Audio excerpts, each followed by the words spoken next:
Hello and welcome to TTTT, Theology to Toilet Tissue. Today, we're doing a topic of World War II. To be more specific, we are doing D-Day. So, D-Day took 2 years to plan, right? So, we're talking 1944 it happened, so they started in 1942. It was the biggest amphibious assault ever attempted. The biggest land assault ever attempted was by Germany a few years prior on Poland. Now, while there were very good successes in Africa and Italy, German forces were really concentrated on the Eastern Front and on Italy. So you had this hard fight where it was almost the trenches again. And of course, we don't want that. So the leaders got together and were like, okay, we need to get another front going on the German Wehrmacht. Now they first thought about doing Spain, right? So they first thought about doing Spain. Now, can anyone tell me why that was a bad idea? No? That would require remembering geography. They had just gotten done with the Civil War in 1939, so that was not going to happen in any way, shape, or form. Spain wasn't going to help them. Spain wasn't going to allow them to move troops, and frankly, they didn't have the money at the time because they just got done with the Civil War. We just got done with a war. We don't need another one. Go find someplace else to stomp over. I will be voicing the character of the whatever country. Maybe the attitude. So, before D-Day had been planned, though, after the failure in after totally forgot. After the failure that we had with Dunkirk, the Brits thought it was another great idea to do a very daring raid on the French port of Dieppe, but the Germans had kind of already prepared and knew, and so that was very bad, and it killed 4,000 Canadians. That's a lot of Canadians. Yeah, and it's funny. The Brits sent the Brits. Notice the Brits sent the Canadians, not British soldiers. Operation Neptune. So several beaches were candidates for the invasion. Somewhere in Norway. Obviously, somewhere in France. Some people thought Denmark. It being a very long stretch of ocean, it was very low on the list. Of course, they wanted to do Norway because Finland was kind of a middleman fighting Russia, and so Finland was kind of their double way where they could get through, help Finland, and maybe get down and help on the East Front, or take an invasion from Norway down to Denmark. That would have been closer than going from England. Can I butt in for a second? Yeah. Is it true that they had the whole spy network going on during this? If I remember hearing that they had we will get there. clues. We will get there. We're getting there. Oh, okay, I'm sorry. Go ahead. I've got a lot on D-Day here. So the most obvious choice was a landing place called the Pas de Calais. That was the port city was Calais. The Pas de Calais was the little island, the little area where it was. It was the closest point from Britain to France, and obviously the Germans knew about this, so they heavily fortified that area. How do you spell? Weird Pas de Calais? It's pronounced Pas de Calais. Okay. Since the Germans knew about it, they fortified that area, right? This was also the area that the Brits had pushed, or the Germans had pushed the Britons back, and where we get the story of Dunkirk. Well, obviously they didn't want to redo Dunkirk. That would have been dumb. Or, for that matter, redo a raid on Dieppe.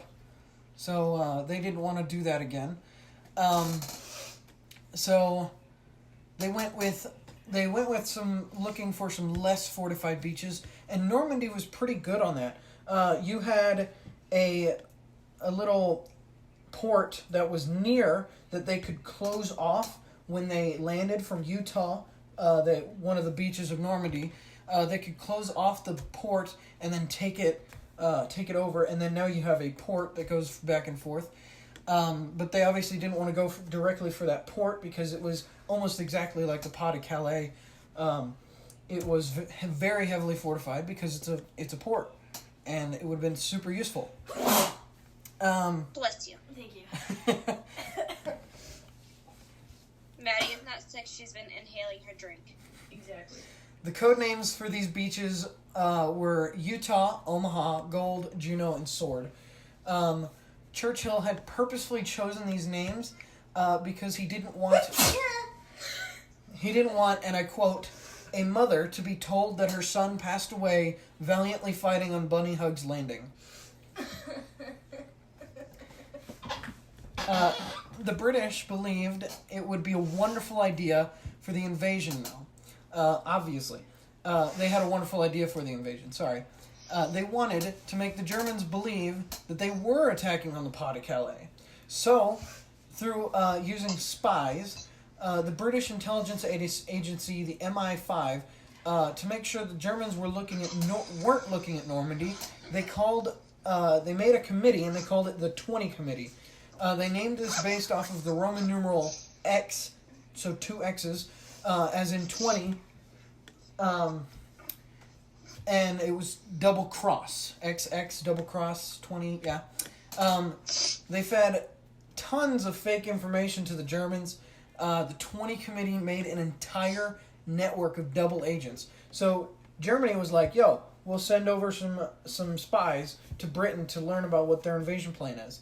And then Britain was like, yo, we'll offer you a lot of things because Germany sucks right now. And those spies were like, yeah, we'll listen to you. And so they ended up making an entire committee of double-crossing spies onto the Germans. So much that so much so that all German spies were turned to British spies or double-cross spies. One of my favorite stories of this deception is from a man named Juan Pujol Garcia. He went by the code name of Garbo. He created a completely fake network of 27 spies.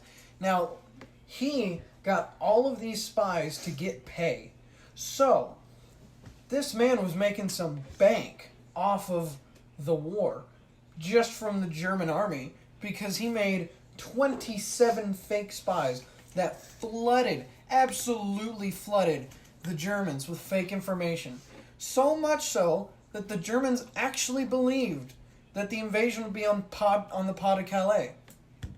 And because of this, because of Garbo's work, he was actually awarded the Iron Cross for his efforts.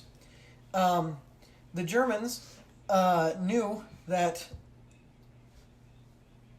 the Britons knew that they couldn't keep this up after D-Day because, well, the invasion is going to take place. And so it's like, the invasion's no longer in Pas de Calais. RIP. That's kind of a dead giveaway. So all the German forces would be pushed towards Normandy. So they created a whole new set of plan and told the Germans that there would be several invasions along the entirety of the French coast. And they provided pictures of several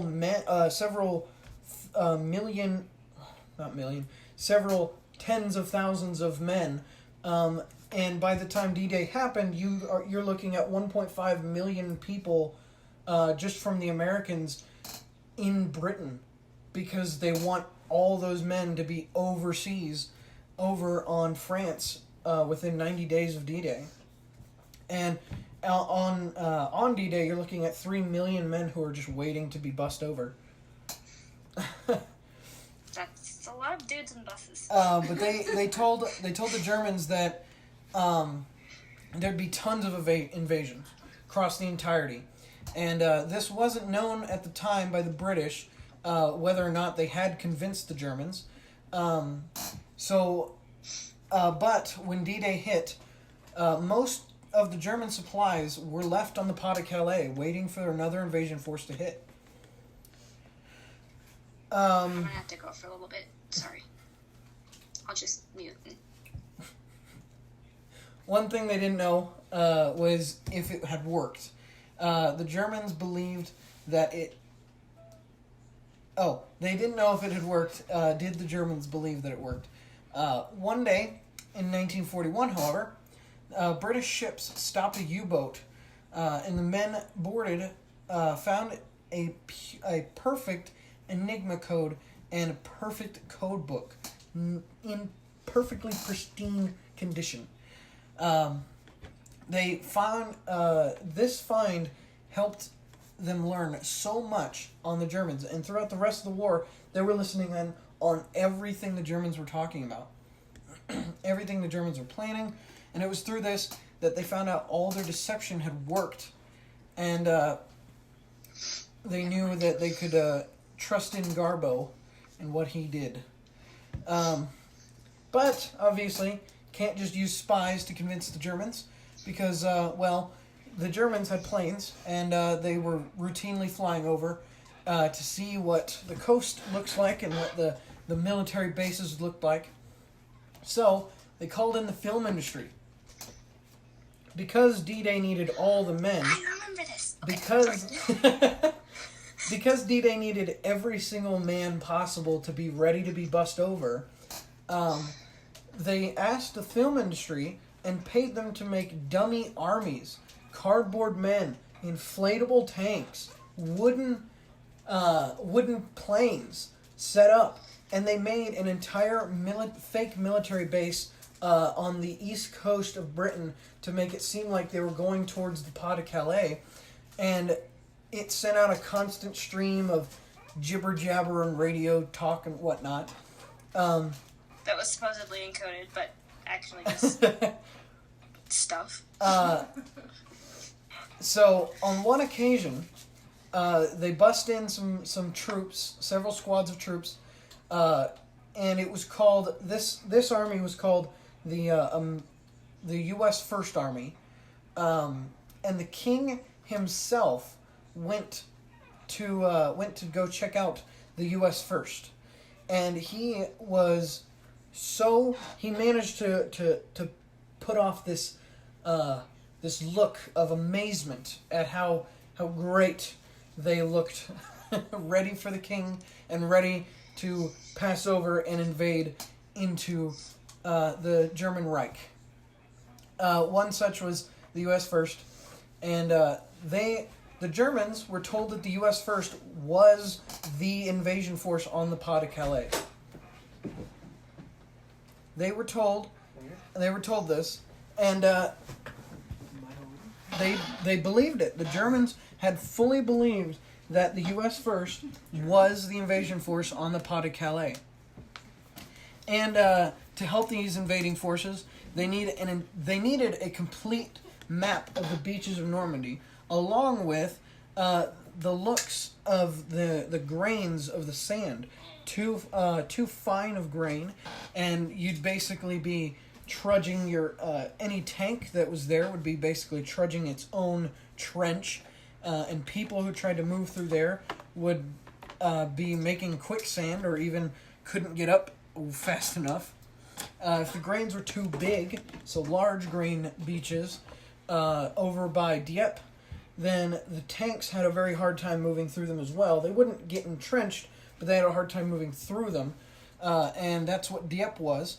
The rocky beaches also showed a significant problem for the soldiers who were trying to move through. But the RAF and the U.S. Air Force flew thousands and thousands of trips to take photos of the beaches. But somehow they didn't have enough pictures, and they asked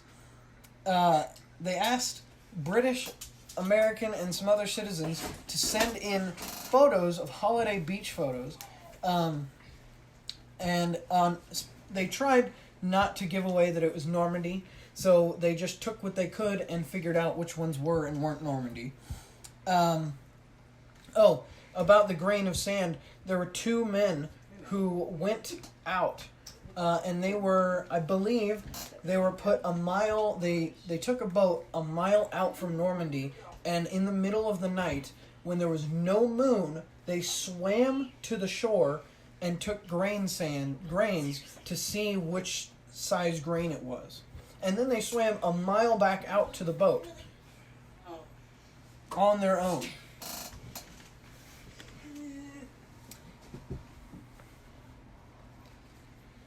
Wait. After getting these photos... How come I can't hear her? Shh. Oh.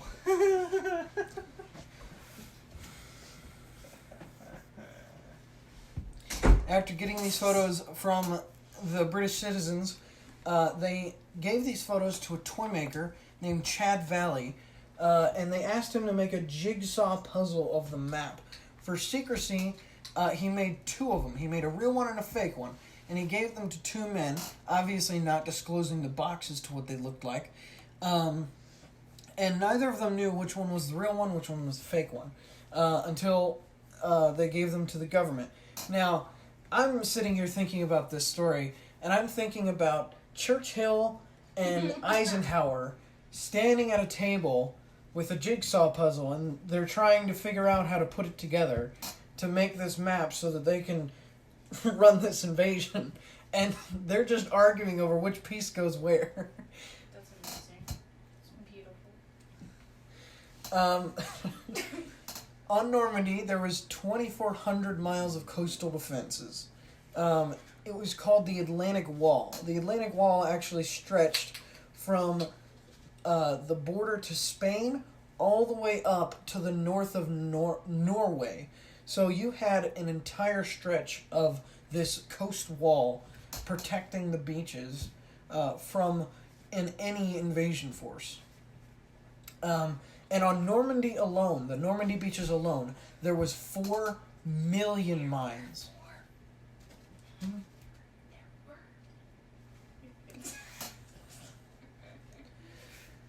Mr. Eisenhower, General Dwight D. Eisenhower, he wanted to have 1 million troops and 5 million tons of supplies on France by 90 days after D-Day. When the troops and the supplies hit England, they had a saying that there was enough supplies to sink England. Obviously it didn't sink, so it was wrong. Just before the invasion, there was almost 3 million soldiers on the coast of England. The Queen, today, actually had some involvement into World War II. Against her father, the King's orders, she was a radio operator and a mechanic. And she still holds some of those skills of being a mechanic for the Royal Military. And there are some funny stories you can find about her fixing up cars on the side of the road. Even recently. The French Resistance. You had right at the start of the war, you had a mix-mash of rebel groups who were kind of together. It was more like neighborhood to neighborhood kind of thing, and they weren't really organized. They weren't together. But one of the generals, who was originally from France, who had been moved to England shortly before the war. He wanted to organize these resistance groups, and he managed to do it before D-Day.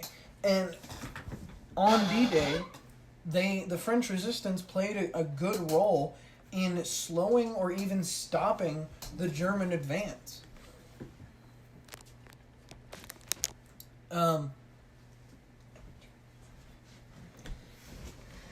when the invasion force was ready, Britain's weather got in the way significantly. On June 4th, people were they were getting ready, but bad weather warranted a no. June 5th, once again, a no.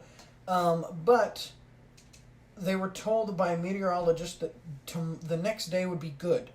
And, of course, the Germans, not believing that they would fly or do anything stupid during a storm, relaxed that night, June 5th. They were like, okay, we can relax. There's a big old storm. They're not going to fly. They're not going to do anything. But some nice good clears in the skies in the middle of the night was when the paratroopers and the bombers went. Bombing raids first started. Over 1,000 bombers made the runs that night. And the paratroopers got next, and they were dropped off inside.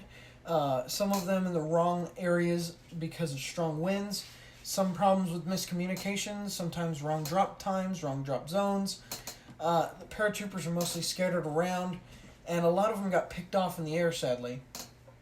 And they weren't very organized as they needed to be. But they had a mission, and it was clear. Make as many problems to slow or stop the German reinforcements so that D-Day wouldn't mean Destruction Day. Early in the morning, on June 6th, 1944, Allied ships got near the coast of France and fired tens of thousands of shells on the beaches.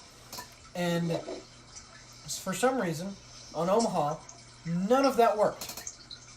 The bombings, the paratroopers, the shelling on Omaha, it was a waste. There was almost no good that came out of what they did in Omaha, which is why you see Omaha as one of the most bloody beaches. It was the least, it was the most defended, and it was the least hit by anything that the Allies did pre D-Day.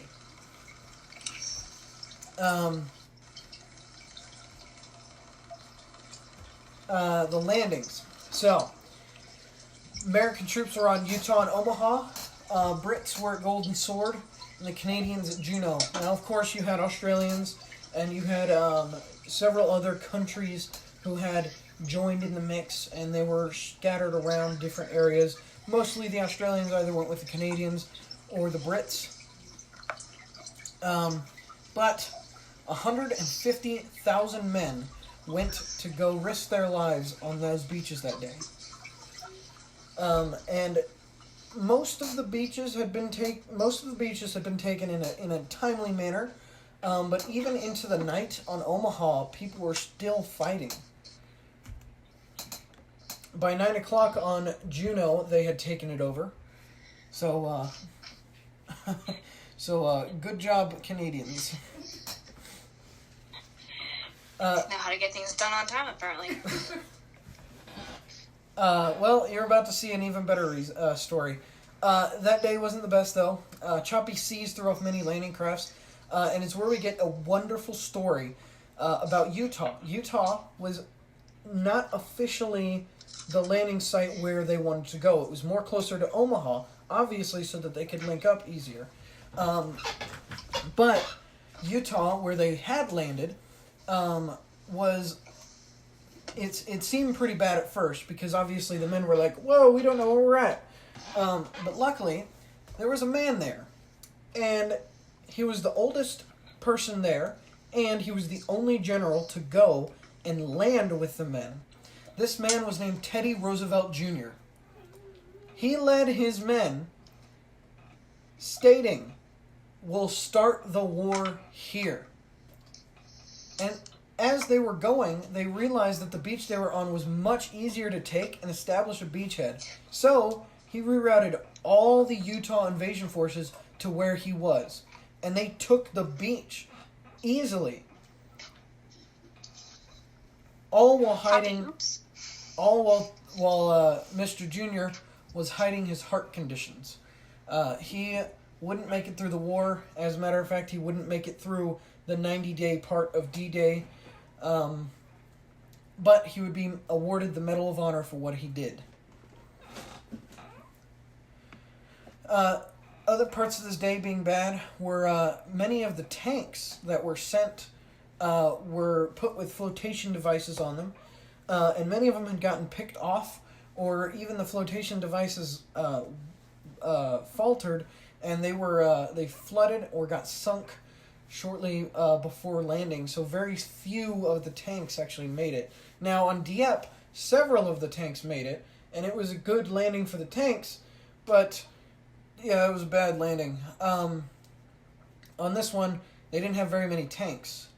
An estimated 10,000 deaths on D-Day, 4,400 Americans alone. Now, there is a weird story that talks about how the general who was put in charge over the Atlantic Wall, or most of the French area, he had tanks that were ready and fitted to move on sand. And this idea goes that if the Fuhrer had woken up when the D-Day started, instead of waking up at 12 that day, the D-Day might have gone a little differently, because the Allies didn't have very many tanks to work with. So it would have struck them pretty hard to have fought against tanks on the beaches. But instead, because the Fuhrer didn't wake up, they had to keep the tanks back, fighting against the advancing troops toward Caen. Well, that was World War II D-Day. What else are we going to talk about? No? I think it's interesting. Not talking to you. I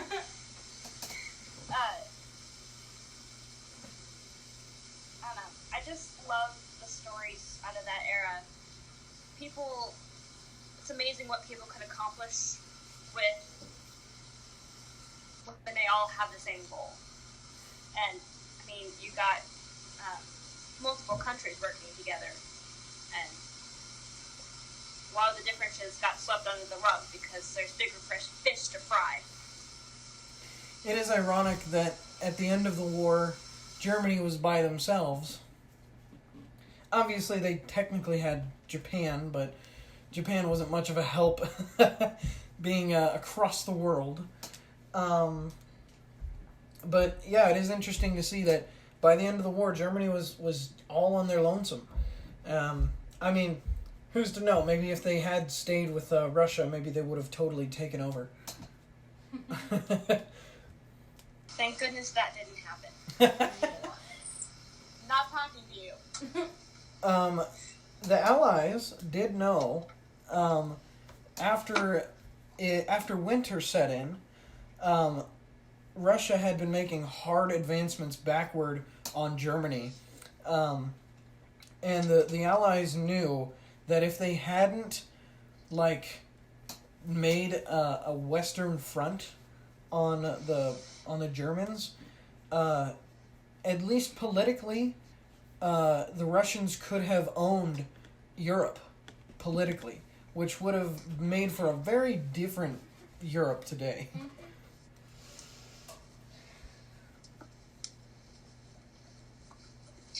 One thing you might look up sometime is, my dad was pointing out one time that, so, I don't remember right, it was Hiroshima that we dropped the nuke on, right? Hiroshima was first, then Nagasaki. Yeah. Anyway, if you look at the timeline of events, Japan didn't actually surrender. They'd been planning to surrender before we dropped the second bomb. And it was, I don't know if, the second bomb, said, okay, we're going to hurry up and say this, or if it's okay, we're going to surrender. They hadn't said anything yet, and we dropped a second bomb on them. But actually, you have that a little wrong. What the timeline of events was that Japan wanted a conditional surrender. They were like, okay, you guys, because America obviously didn't want to do a land invasion of Japan. After fighting on the islands, they knew how ferocious the Japanese were. They were going to risk every man, woman, and child before they surrendered. And so they were willing to do a conditional surrender because it was either conditional surrender or land invasion. And then, of course, America was like, no, you are unconditionally surrendering to us. And Japan was like, no. And so we were like, okay, we have a second one. And we threatened a third one on Tokyo, but we didn't actually have a third one at the time. So it technically was an empty threat, but luckily the second one made them believe. If you remember, Ellie, we got to talk to a man who watched Hiroshima blow up. Oh, right, yeah. That's so morbid. That's What? so morbid. We talked to a man who watched Hiroshima blow up. Morbid, yes, but true. And such is war.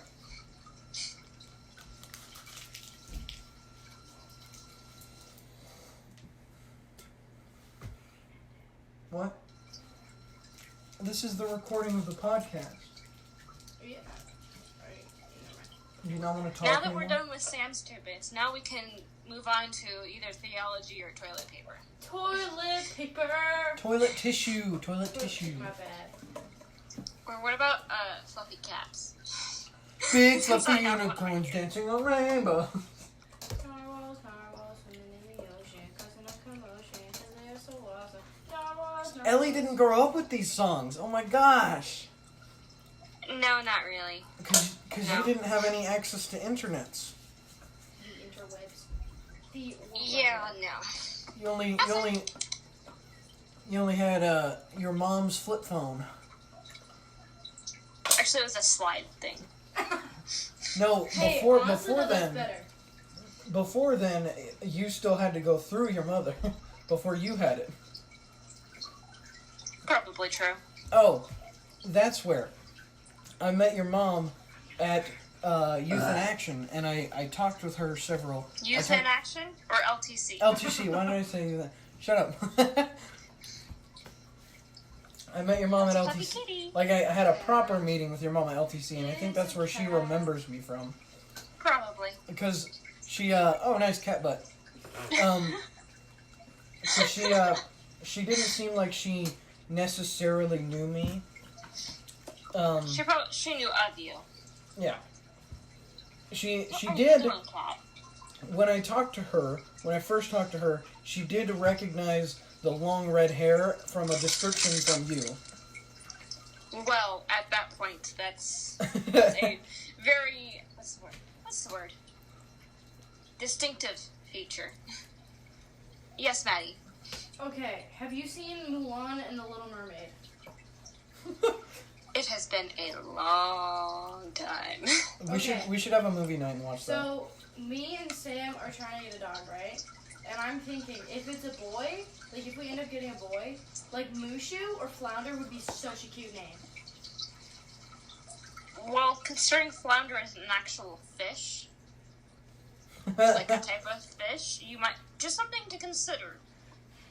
What was the other one? Mushu and Stitch, I guess technically. Yeah, because we were But thinking Lilo was a girl dog name. For I sure. wanted Bambi or Pluto for another girl name, but We Sam... can only have Bambi if her mother is dead. We can only name her Bambi if her mom's I dead. also thought of Chicken, and we could call her like Chick. That is the word. That is like next to worst of calling a dog cat. What was the point? You could name your dog Squirrel. It's a really crazy thing. Squirrel. No. Squirrel. No. Come here, squirrel. Squirrel is chasing a squirrel right now. Squirrel. He found a squirrel in some... Hey Bill, your dog's out chasing. Hey Bill, squirrel's out chasing a squirrel What are again. you doing, cat? You are not helping. Cats never help. You were right. That's why I'm glad I'm allergic. You're glad glad you're allergic to cats. That is a mean statement to someone who loves cats. When they try to kill me with their fur, it's a different game. Ellie, I want to let you know that if I ever come over to your house, I will try to get a cat on top of my lap and sit it with me so I can pet it. Okay, we don't exactly have any lap snuggly cats right now, but you're welcome to try. My grandparents have 2 cats. My grandma has 2 cats, and so we have to be around it. He's so fat. And one of them is so fat. God. But I do 26 pounds. I do like those cats, and I pet them. And our aunt has 3, 4, 7 cats, something like that. No, she's not a cat lady because she has like a family at home. Sam? Go. So my aunt she had Justin. Justin died. He was like 20 years old or something. He was an old cat. And then we have Sam, and then Nugget, Sage, and then they had Maya, but Maya got run over by a car. Oh, that's so sad. And then they have a beautiful brown chocolate lab. So they had a caramel lab. No, they had a silver lab. They had a caramel lab. No. Caramel. Callie was silver. Whatever. It was a lab. They had another lab, and she passed away from what? They tried to like get her pregnant, and that didn't work, and it ended up like giving her infections and killing her. It was really sad. She was a really sweet dog, and she was really beautiful. And then they got another lab dog. Absolutely. No. You having fun there? Yes, since Timothy is still out at camp, I will be snuggling with Jonathan to make him go to sleep. Jonathan! Hi, John. Hi, Jonathan. You look just like your brother. You should see their baby pictures. Your Other dad, than the outfits, you can't tell them apart. your dad should And even shave. some of the outfits are the same because, hand-me-downs. Your dad should shave and see if they look the same. I can't remember. think of what Timothy looks like. Okay. Like, I want Timothy doesn't look like his other brothers. I've seen him, but I just can't think of what he looks like. Oh, great. Now I'm waiting for Willie to walk back in and say something stupid because I'm not doing it for school now. Well, if he comes back in, it's not going to hurt anything. Right? Let's hope so. Are you going to submit all of this to your teacher? No, I will cut it down. Toilet tissue! Theology to toilet Sam. tissue. So, And that's Maddie. when do we want to give backstory to this? Like 3 episodes away or like right now? Never. We have to give some sort of... Yeah, there's Why do gotta we need, be- what do you mean backstory? Oh, wait, Shrek. are we talking about that time whenever we start? Hang on. Is it that from that FaceTime? It was the one from 9 to 1:30 because Ellie kept talking until 1:30 She said, it's 12:30, I'm gonna go to sleep. and Well, they hold kept on. talking another hour. But the conversation was so good, I didn't want to leave. I know. Because we wandered from So for the toilet one paper to listener, theology and back again. Exactly. for the one listener, by the way, we could put this on everything. We could put this on Twitch. We could put this on YouTube. We could put this on Follow Spotify. me at Madeline.Burke on Instagram. I'll probably decline your follow You request. can join but- too. So, no one's gonna spell it right. Nope. Huh? So, history. One night, we're talking. No, we do not need to give background. Oh, to I'm anything. giving Why? backstory. Why? One night, It's crazy break. one night Leave we're it on. talking, and we started talking on a question about theology. I think I literally asked the question that Ellie finished for me. I asked, can God create a rock that he can't lift? Oh, and then did we start talking about like heaven? We started talking about a lot of Afterlife. things. Lots of things ensued. Oh, that was. And oh, by the that was end of the a lot. conversation, at 1:30 in the morning, we had devolved into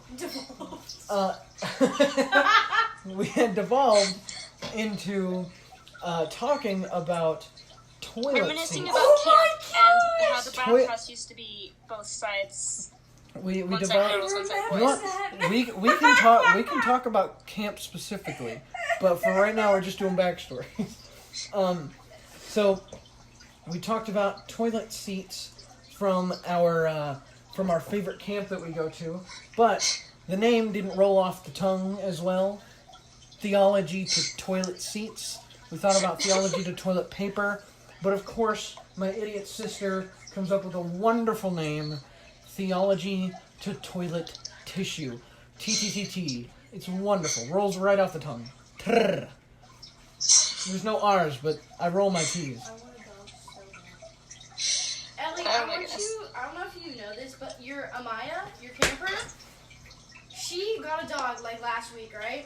And then her cousin, Ethan, finessed his dad to get him a dog a week later.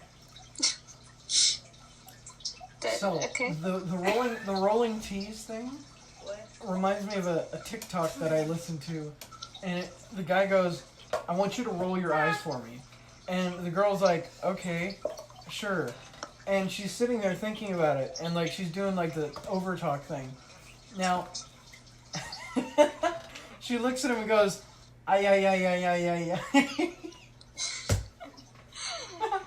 Not quite cowgirl. Instead of roll your Say that again? Not quite what we meant, cowgirl. It just reminds me of all the times the kids who can't roll their R's. You can't roll your Yeah, I R's. can't do that. Okay. Can Ellie roll her R's? Every once in a great while. Can you roll your eyes? That I am an expert at. Spell Mississippi without any I. M-S-S-P-P-P-P. What? M-I-S-S-I. No. M-I-S-S-I. No. There's some sort of M-I-S-S-I-S-S-I-P-P-I. song I rhythm spelled it wrong. thing. Yeah, you did. M-I-S-S-I-S-S-I-P-P-I. So you have Miss Is Ippy. So you have M-S-S-S-S-P-P. You say P-P. You said pee-pee. You can't. Go find your own Haha, space, you kid. said duty. I just can't sleep with your elbows in my shoulders. I love that. My lovely bony siblings. Oh, like you? I can't. Don't feel that. Nope. Dang. So close. He just launched the apple juice. For those of you who obviously aren't watching this, I threw an apple juice thing at her and missed by a minute. But it was going fast. It probably so she's picked very up. glad that he missed. It probably picked up on the Yes. thing. I'm very hot. It's very hot. Maddie, you don't have a 6-year-old child snuggling with you. You are correct. You could also have AC on right now, and we don't. My parents don't like that. Yeah. We have a new air conditioner. Brand Got it new. like 2 years ago. No, earlier than that. No, it was 2 years ago. I had to one earlier. Or 2 years ago. They don't like to use it that much though. My mom is the same way. I think it's Shoulder won't go to sleep. Good night, Jonathan.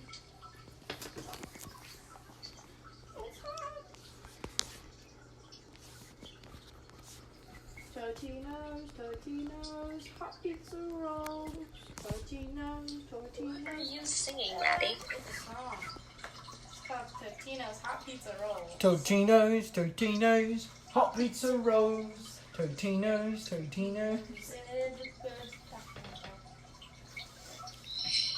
We watched. Make me feel we like watch- I've been living under a rock. Well, actually, you could be out of that rock, Patrick, if you just downloaded a simple little app called TikTok. Don't do it. Don't do it. You will Don't get do stuck it. for hours. My teachers have admitted to me that they have downloaded the app and they have gotten stuck scrolling on the For You page. If you want to be a normal human being, I would Don't download suggest getting it Don't because download it is a good content absorber. No, because once you get it, you can't delete it. You can't stop. Well, you can delete it, and you can stop by deleting it. You can't. But you can't. No, you can't. No, you have an addiction, which means you can't, but she could. See, Don't do it. I don't want to get myself addicted to Just don't then. social media.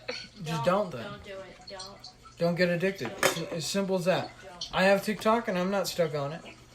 I watch it every once in a while. I'm not addicted. But I get rid of it anytime, I swear. time passes so quickly. You can look at it, scroll like 15 times, and it's 2 hours later and 4 in the morning. I have experienced that once. It's not okay. Not the 4 in the morning part, but yeah, I've I've experienced done that. Don't do it. Don't. that. Don't stay up till 4 o'clock in the morning. Don't do that. Yeah, don't do 4 o'clock in the morning unless you're going to sleep in. No, Like, seriously. You know what's ironic about that? I was listening to a bunch of inspirational people talk and like millionaires and billionaires talk, and a lot of them say they wake up at 3 or 4 in the morning. So Maddie getting to bed at 3 or 4 in the morning is literally the opposite of what they do. Depending on the day, I wake up between like 11 and 1 and go Oh, to do sleep. you mean 12 and 2? No, I said 11 and 1. Or 12 and 2. Depending on the day. No, it's 12 and 2. No. Yeah, it's 12 and 2. No. It's moved to 12 and 2. Recently. It might have been 11 and 1 before, but now it's 12 and 2. I go to sleep from about 3 to 4. Wake up from about 11 to 1. That's my schedule. I don't do anything productive, but I sleep a decent amount. I remember hearing about, so it's kind of like a sleep study lab, but what they do is they like stick you in a room where there's no windows, there's no external anything that would give you a sense of time of day, and you have like a button to push when you want food. But what they do is you can sleep whenever you want, and they do a study on what your natural uninfluenced sleep habits are, and they can like give you insights on, yeah, you function a whole lot better if you take a nap in the afternoon kind of thing. And then you can like give it to your boss as a recommendation, like a health recommendation. But it was just, I hadn't really heard about it, but it was interesting. Me being a night owl, Would you be I willing to function do best it? at night. Would you be willing to do it? Yeah. If you stay Just, in, if anything else, out of pure curiosity.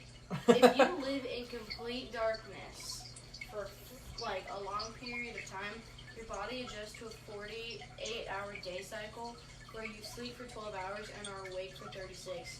And that sounds really cool, and I want to do it. When you say 48-hour sleep day cycle, it has always messed me up because the official study does not call it a day cycle. It is just a 48-hour cycle. Well, I don't. But when you say day, I'm thinking awake time. Well, that's why I further. But yes, a guy first did it by himself because obviously it was a little unethical to ask people to go underground with him, and he did that. He was on a 48-hour cycle where he slept for 12 and was awake for 36. And over time, he got people to join him, and he did an official study proving that without the sunlight, you will do a without light for that matter, you are minimal light so that you can see like what you're doing, but no daylight cycle thing. You will have a 36-hour wake time, 12-hour sleep time, and some people will be like, I already have that now. I mean, you're not necessarily wrong. I also, this kind of also reminds me of a study I watched where they did an experiment to see how people handled being alone, not having human contact. And it's not quite what we're going through now. But, like, they outfitted a shipping container as, like, a house, kind of. And then one person went in, and I don't remember what their goal was. I think their goal was like 3 days or something. But they had one button by the door. They had a button by the door that would like end the experiment if they thought it was too much. And then they just tried to see how they lasted. And like they were allowed to bring things with them, and it's like some of the people, one girl brought like art supplies, and she came through with the least amount of stress, because the first thing she did was draw her family. So she was alone and had time to reflect, but at the same time she had memories of people. Does that make sense? Anyway, I don't remember the whole thing. I could probably go dig it up and send you the link. So while we're still talking about sleep, Da Vinci, the way he slept was very interesting to me.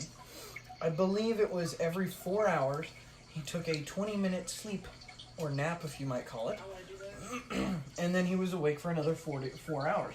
And there have been on and off things about it, whether or not it works better, works not.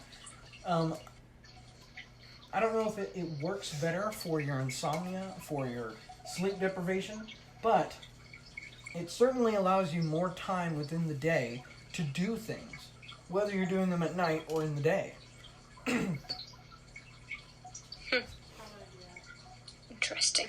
But a sleep habit can take up to 3 weeks to get into. Unless, you're backsliding into sleeping in and staying up. Maddie.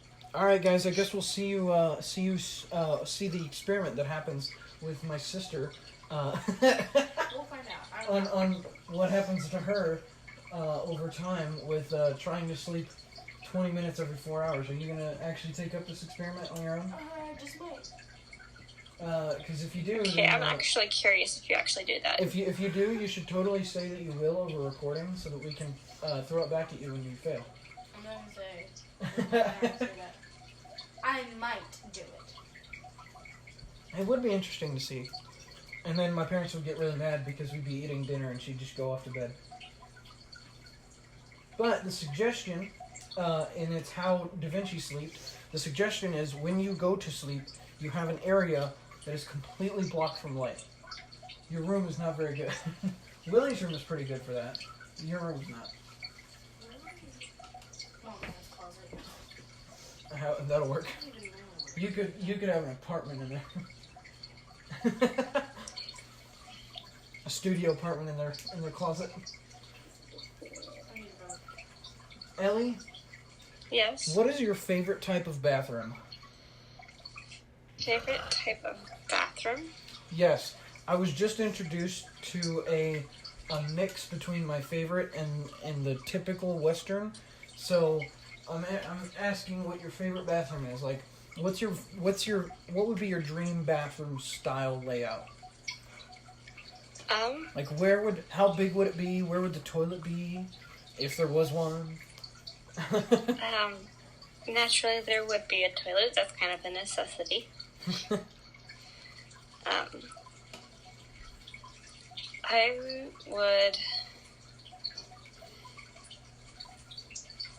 I want the sink at least close to the toilet, because it's a pain when you have to walk a long ways, especially if you have like cupboards underneath and you need something out of it. But honestly, I'd probably want a big shower. I have this crazy idea that I want to do, so you get like river stones and then you grout them in, so you have a river stone floor in your bottom of your shower. Now, I know. on So that, original. would it be textured? So, like, would you have it be flat, like resin No. over, or would you actually have you have the bumps of the stones? The bumps of the stones, so that it's not, yeah. But then since it's rocks, you don't have any straight lines And to then try you and slip and get. break your head open. Well, no. If you've got the texture from the rocks, you'd probably be Imagine a more traction like surface. I don't know how to say that You, better. you'd have to use you'd have to use some sort of river stone that had more like a pumice style, where it has better gripping on there, or just straight up spray it with some anti-water stuff. Actually, I don't think so. Have you ever tried to walk in a river barefoot that has rocks, unlike flat? Yeah, people slip a lot. Yeah, that's because of rocks. That's probably because the rocks have slime on them. In a shower, hopefully there's no slime on the rocks. But if you have the rocks themselves are fairly non-slip. I guess what you'd also have to figure out is like the drainage, because you wouldn't have the ability to just slope it to an area and then have it drain that way, because rocks. Yeah, you could, because you're routing it. It's basically a concrete shower floor with river rocks in it poking out. And you get what I'm saying? It's like you put the river rocks in, and then it's almost like routing tile, but you like stick grout or concrete around it so that the rocks are like half covered. Yes. But still half out. Yes. Okay. You see what I'm talking about? Yeah. Yes. Maddie, what's your favorite style? I don't know, but now that Ellie talks about it, having a floor with like river rocks, that would be Maybe really not as cool. my shower, but No, just as like the bathroom floor. Oh, have you ever been to a house that has a heated tile floor in the bathroom? no, but I want one now. It's amazing. My You've just opened neighbor my said eyes I to watched whole cats for. One of their cats lives in the downstairs bathroom, and they leave the heated floor on for the cat, and it is amazing. Also, it's a cat attractant.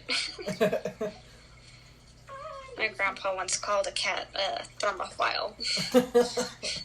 And when you think about it, it's true. My friend has rocks in her backyard, and they went outside today, and her cat immediately just laid on a rock. Well, sunbaking. It's a cat's favorite pastime. I mean, although, have you ever tried to pet? Of course you haven't. But if you ever tried to pet a cat that's been laying in the sun, it feels amazing. Sun-baked cat. Favorite is sun-baked black cat. Hey, you know what you should do? You should shave your cat's neck. No, don't do that. Why? Because their necks are extremely small compared to the amount of hair. Like, you might talk about a fluffy cat, but the neck itself is the most extreme part. Where the fur, like, it's almost like if I had, like, hair that went from my neck to my shoulder. Like, that's how the difference is. So if you cut that off, if you shave their neck, you get, like, this super skinny tube. I once asked a family friend if he would ever get a cat, and he said yes, and I would shave their tail because he's a sci-fi buff, and there's apparently a book series out there where they have rat cats, and so he would turn his cat into a rat cat. Rat cat! You don't. You get a dog and you name it Rat. Goodness. So I'm gonna go back a little bit. My favorite bathroom style is like the Japanese bathroom, where you don't have like the typical like tub or shower area. You have an uncurtained area that dips down from the usual floor, and everything sort of slants inward to that to the shower area where it drains, and the bathroom itself drops down a little bit so that the water doesn't, if it floods, the water doesn't get immediately out into the rest of the house. And typically this would be on the bottom floor, touching the ground, but modern engineering feats have allowed us to put it up higher. And you have usually a more sizable room, and the shower area slants down. And what you would usually have is, instead of a shower, you would have your bucket or whatever you had that was filled with water and a mixture of soap, and you would wash yourself with that, and then you would rinse yourself with the rest of the water. Obviously, because people more westernized bathrooms come into play. You have that bathroom style, but with a shower head. It still has the toilet and the sink, but instead of a curtained area for the shower, you have a downer area that is meant for bathing, so you can sit, or showering, so you can stand. Or if you wanted to... So you just don't want to bother with curtains or sliding doors or whatever. Well, I was introduced by myself to a shower that was almost the exact same as what I wanted in a Japanese bathroom. And so I was like, oh, that's really cool. Because it had a direct shower head over top. It had a normal shower head that was pointing angular. I was like, dang, that's cool, dude. But the idea of having a bucket with you to wash with instead of constant running water also saves a ton of water. True. I don't know how Savannah would feel about it, though. Huh? She's like, you can have that as a guest bathroom. You can go shower there anytime. Well, I mean, depending on the size of the bathtub or shower you have, it wouldn't be that hard to convert. I mean, you just take a bucket with you, and you get yourself a rainhead shower, and you've got more or less what you want there, Sam. Oh, by the way, if we wanted to, instead of recording these, I need to record it for class, but instead of recording these, we could straight up Twitch live stream what we talk about through my phone, and then I can take the VODs and upload them to YouTube or whatever. I mean, if you want to. How does Maddie feel? I've been wanting to start streaming for a while. I've been wanting to start streaming and start YouTube just to do it, because we're in quarantine and I've got nothing better to do. I debated taking my camera and putting it to the TV that I have, because I don't know how to screen cap from a TV. So I would just record it from the TV onto the thing and upload that to YouTube. That would be interesting. You know what we should do? We should find a way for me to join you in a Minecraft world. What do you play on? Either mobile or PC, so probably it'd be hard, if not impossible. PC is easier. I believe we can cross-platform in the same way that we can with PlayStation and stuff. So I'll go through that with you another time. How's Maddie? Huh? Chris, it's always interesting watching how people's build styles mesh or don't. Oh, yeah. Most of the time I don't build with someone because my build style is almost chaotic at first. Like... Oh, you're exactly like my brothers. Well, I wouldn't say exactly, because I have a vision in mind. Like, if I want to build a jungle treehouse, I'm gonna build a jungle treehouse, but it's like, when I first start building, you're gonna be like, what are you doing? Because I'll do the floor, and then I'll do the stairs, and then I'll do the interior, like, I'll do parts of the interior. Like, I'll jump around from place to place, because I don't know, I have a hard time sticking with one thing. Maybe that's how our conversations go. It keeps it fresh. Fresh, yeah. And yeah. interesting. That's what I'd call it. Oh my gosh, mowing today killed me at first. Like, And that snake. Snake didn't kill me, I killed the snake. You said mowing killed you, and I said And that snake. Mowing killed that snake. Actually, the mowing didn't kill the snake. Me running over the snake made it probably very much in pain, and then I cut its head off with the shovel. Because taking out its misery, at least be nice to it. Yeah. I need to send those videos to Marcus. Huh?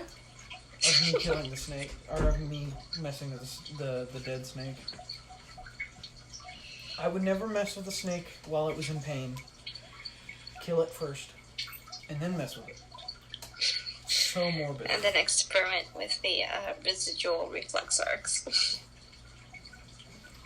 Peel. Now, my brother's friend, has, our mower piece that throws the grass out to the side. And so I either have to take a bungee cord and stretch it so that it blows the grass onto my legs, which I did last week, or I have to use the little thing to hook into the back to blow into, and but then you got to put the grass somewhere. And we have a little flower bed for tomatoes and stuff. By the way, the tomato plant's growing up. We need to put the cages. Maybe we don't need to. But You probably do. The rabbits aren't in quarantine. Yeah. well, the tomatoes haven't grown up yet. It's just a little sprout of Precisely why the rabbits want it. Okay, I'm pretty sure the rabbits actually didn't eat the tulips this year. No, I think the tulip was dead. The tulip grew up and bloomed. We only had one of them work, but it worked. We usually have 3 bulbs down there, so. There's usually only one that blooms. But in like last year, the tulips were eaten by the rabbits, and I was like, I want to kill those rabbits, but they're just surviving, But luckily, I got. Did you get that cold snap that actually froze down there? Where everything froze. Oh, okay. No, we didn't get anything below 40 degrees, so it didn't really do anything. It did scare away a lot of the birds, but because they haven't come back. The robins didn't come back until today. Like. I don't blame them. What? I don't blame them. Today was a really nice day, at least where I am. Oh yeah, it was hot where we are. But I had to use the thing, right? And so I was taking it, and I would have to do a couple of rows, stop the mower, pull it off, and then shake the dirt, the grass out somewhere to cover up the weeds and stuff. And it's working this year. A couple of years ago, it just really didn't work. But I guess after doing it 3 weeks in a row, it works. But that mixed with the heat, oh my gosh, it really killed me. Like, I can usually mow and heat perfectly fine. I'll just sweat a bunch. But it was like the whole, because the grass gets heavy really quick. Yeah.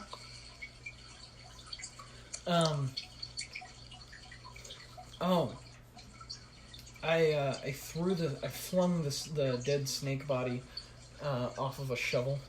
I put the shovel over my shoulder and catapulted it into the woods. Is Maddie asleep? No. Is Maddie taking her 20-minute sleep? No, just don't do I'm pretty sure Monkey Joe is asleep. So, do you have to sleep with him, or do you have to just help make sure he falls asleep and then leave? I'm not sure. I used to be pretty good at sneaking out and leaving him asleep. But I also don't know how much he wakes up at night. And waking up at night and nobody being in the room might freak him out. Well, I mean, he's slept with at least someone else in the room his whole life. So Well, maybe you could sleep in the room. Force Dominic to sleep in there with him. what? Is Dom there? What about Dominic? Force him to sleep in there with him. Oh, It's not squeaking. What did I do? I was actually contemplating this. I don't know. If you got out and went over there immediately and told him to go in the room and sleep, then you probably won't have any problems. True. All right, ready, set, break.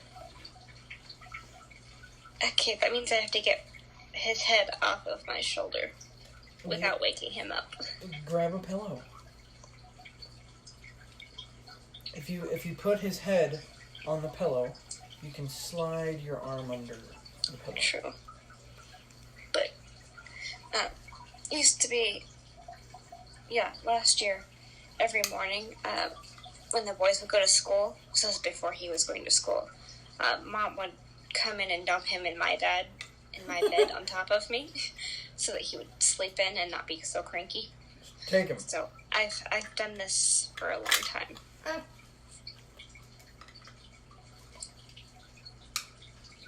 And actually, he goes to sleep faster for me than he does for Timothy. Timmy. Which, when you consider that they tend to feed off of each other and get crazier and crazier, kind of makes sense. Oh yeah, I met that firsthand with the Amic boys. Oh, feeding off each other and getting crazier and crazier? Oh yeah. Yes, little boys are very good at that. Oh man, we need to plan a time when we can do this with Marcus. Just chat. Marcus loves talking. If we get Marcus talking about space, he will never stop. So that's what we do. We get Marcus talking about anything. No. But specifically space. We got back one year at Omaha. They didn't. Oh no, I think it was York.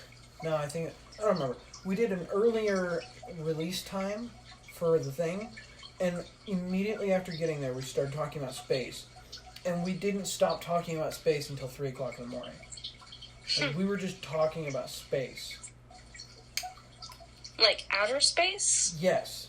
Making sure. And by a weird technicality, we were talking about atoms too, because technically that has to do with everything. Atom. I'm sure you have seen that joke. Don't trust an atom; they make up everything, right? Have you not seen that one before? No, but I think it's funny. Oh my goodness. Oh. Yeah. You know what Never trust an atom. They make up everything. You know what that reminds me of? Okay. Adam Brock has a pretty firm belief that, you're not going to think of him the same way here. I still love Adam no matter what. He has a pretty firm belief in that, in the Baptist idea, that you do not have to be baptized to be saved. Now, on one hand, yes, of course, I do agree with that in somewhat of a laxed version, because obviously one of those questions: if you're in the car on your way to get baptized and you get in a crash and die, are you saved? That is literally what happened to someone that Derek. You know Derek? Derek Nosker? Yeah. He talks about this. He has a story literally like that. Some kid going to, I say kid, but he was like 20, which I guess he's a kid. He was going to get baptized and he literally died in a car crash. What happens? But for the most part, from what I've read, you could just take it as one verse from Mark 16:16, the very obvious one. Those who believe and are baptized shall be saved, and those who do not believe shall be condemned. Now, obviously, there's a gray area there. The verse literally leaves gray area. It says, "Those who believe and are baptized will be saved, but those who do not believe will be condemned." Therefore, there's a middle ground of those who believe but are not baptized yet. As well as those who are baptized and don't believe. Does that make sense? Yes. Technically, that still runs under the those who don't believe. So they'll be condemned. That's what she said. She said those who are baptized and don't believe. No, but they They're- run under the... I'm saying they're in a gray zone too. No, they're not, because they run under the don't believe, so they're condemned. It's your heart, Ellie. But I'm not the eternal judge. I'm going based off of what I have been placed before me. The idea of not believing but being baptized is the idea of giving up that Christmas present that I talk about. I love using the analogy of a Christmas present. Okay, I'm not sure if I've heard this before. The Holy Spirit being a Christmas gift. Yeah. You can also use Christmas gift in sex. That, yes, it is a wonderful thing. It's not... The church gets it wrong a lot, saying that it's horrible and bad and you shouldn't do it. Whatever. But no, that is wrong. Sorry, I'll get back to what baptism in a second. It is completely wrong. Sex is a pretty great thing, and a lot of married adults will tell you that. A lot of not married adults will tell you that. But Well, I mean, it is I just lost my earbud. if you do the Christmas gift idea for it, it is a Christmas gift, and Christmas gifts are usually good. Besides socks, but when Those are God really, really cool socks. when God gives you a Christmas gift, it's typically not socks. There was an instance of socks, but that's not what God gives us. And so, but sex is like for it's supposed to be for marriage, and so it's like the day before Christmas, and you have a Christmas gift, but it's the day before Christmas. You're not supposed to open it, or it's a week before Christmas. No, I have a better analogy for you. It's like God gives you the Christmas present on June 25th, and He says you can't open this until December 25th. Well, the want grows more with the longer wait. So whether it's Dang. well, the analogy still holds, whether it's a week, a month, 12 years, or a day. Stronger. But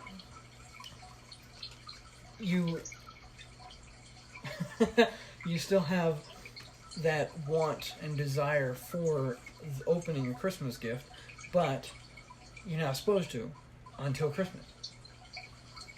But, little do you know this, is that not to put a bad spin on it, but that Christmas gift is Pandora's box. Once you open it, it's open. You can't put it back inside. Oh, Yes. yeah. That is a weird spin. You might want to shut my door. I was gonna go down and get food, then I heard you talking and I came back out. Oh. I'm gonna go get food now. Well, if you're gonna Also, stay, can shut I your say, door. I think Shut the door. Jonathan is Shut the door. dreaming Shut because the door. he's twitching. He's asleep. He's twitching. Yep. Or at least he was. Or at least he twitches when I move.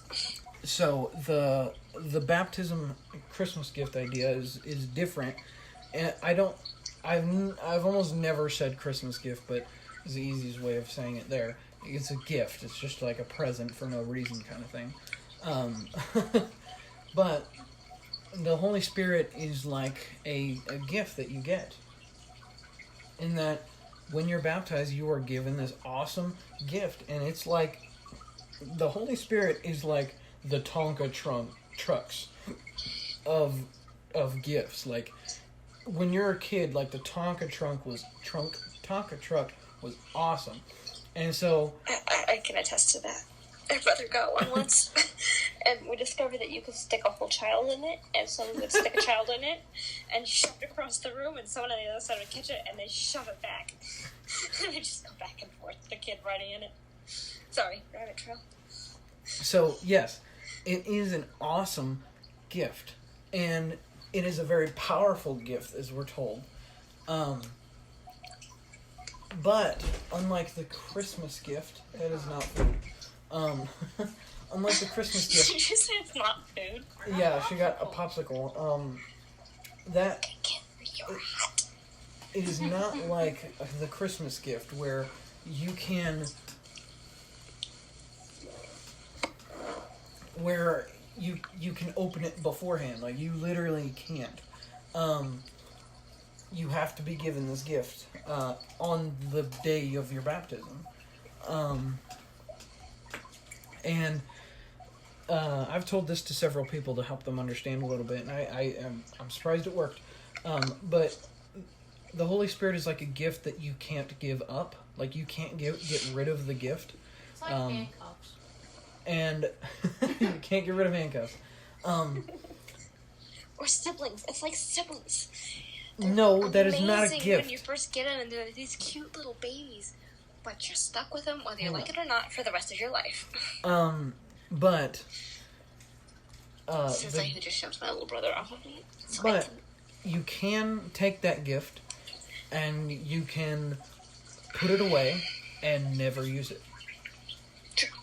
And that not using, and sometimes you can even forget, or a lot of times, you can forget that gift is even there. And sometimes it takes an act of the house being burnt down, or it takes an act of the house being blown away by a storm to realize that gift is still there. Oh, you're talking about a fire extinguisher fan? No, obviously the analogy of your faith being a house is a great analogy. I loved using it for myself because it sucked for me. Maybe I shouldn't tell my testimony here. I don't know. On this video. There's so much in this one video. Well, you can choose not to. But you can edit it out right about here. I used, so I like to use the house, the house analogy. If you're gonna say anything, and it's like important, and you don't want mom and dad to know, I'm probably gonna forget by 4 hours later. It's not like you're gonna laugh. It's not like that. So for me, it was now I don't have anything against D&D. I love playing it. I still do. Witchcraft. But I played D&D with some people who weren't the most or at all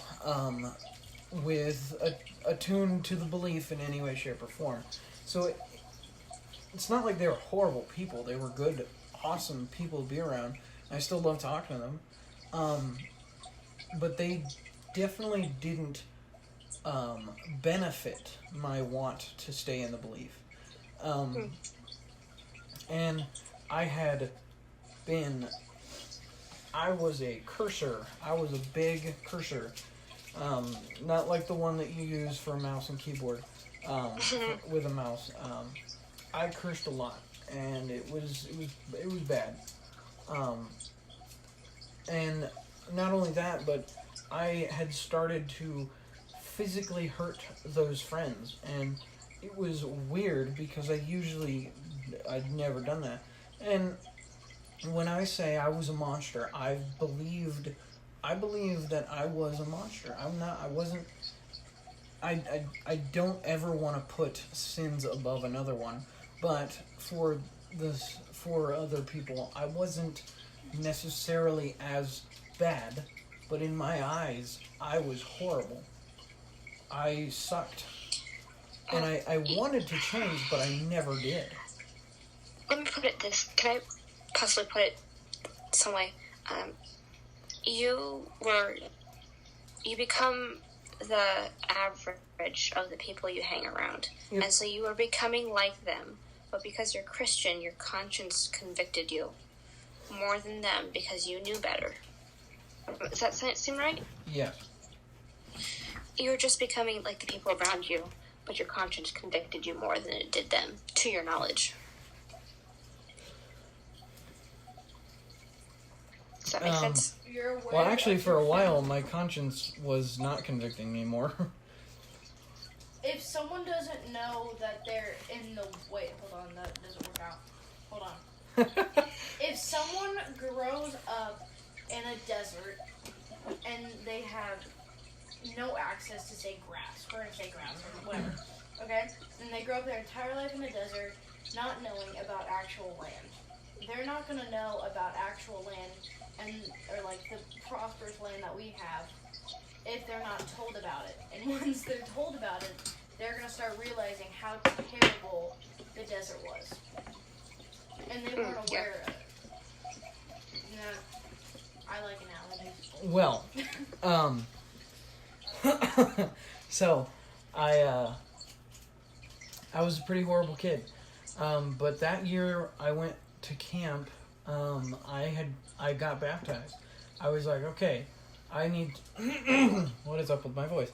I was like, okay, I need to make a change. I probably haven't drank much water recently. I was like, I need to make a change. I need to better myself and be a better person. I'm gonna go get water really quick. Why'd you pause it? I don't know what to do about this. And that's kind of when, that's when I really became aware of his issues. I've dealt with a person or two with stuff like that, and you really have to be with them, and you have to physically be with them and talk to them. Yeah, and I couldn't do that. As well as, it's hard for someone who, like you, who really didn't know how to handle things like that. This might sound rude, but you told me that yourself. So I'm using what you said. I'm going to use an analogy. It's almost like a brand new ox. A brand new ox has to be taken up with an older ox, or else he will move too quickly or carry too much weight and get tired out too quickly. And you, in that sense, were like a baby ox. You didn't know how fast to go. You didn't know how much to carry, and there's also this whole mix in of I wanted to be friends, and he wanted to do more than friends, and so on and so forth, and all of that jazz. Well, getting back to my weird thing,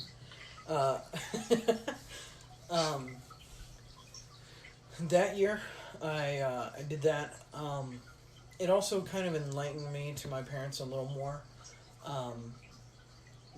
about what my dad may or may not have thought about baptism, because my dad, when I called him, had... Wait. Which topic are we on now? Baptism. I'm confused. My testimony, but again. Oh, okay. Bring that there. Okay. I'm tracking. It kind of enlightened me to my dad a little bit, or maybe to both of my parents, because when I had talked to my dad over the phone about me wanting to get baptized, he immediately was like, well, there's some chores that need to be done around the house. Now, I was never the best of listening kids, and I still am not. I mean, it's a work, it's a struggle, because I don't want to listen to my parents. But, that kind of enlightened me to the idea that my dad it seemed like my dad didn't know what baptism was. Or maybe what happened with him was a lot different. Because what happened, of course, it's not going to be an overnight thing. You're not going to go from being a stupid kid to being the best, perfect child. And I think that's... Are you waving out the window, Maddie? I think that's what my... Yeah, there's someone outside. I think that's what my parents, or at least my dad, thought about it. But I got baptized. I can't tell if it's Monica, Alfonso, or Will. And I went home.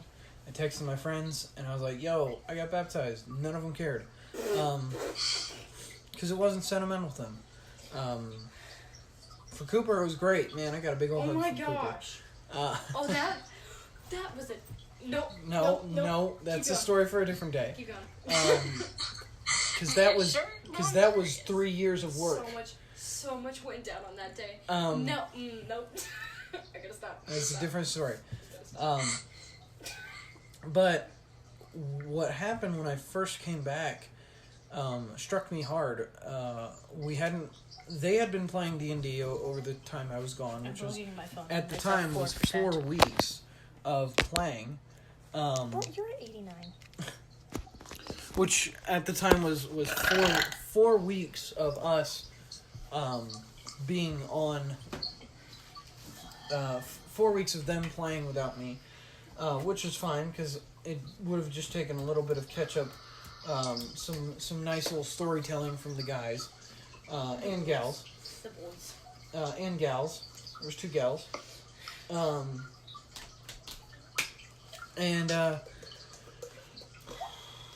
Sorry, loading up stuff with Savannah. Your brain took a really long But- time to work. They, I'm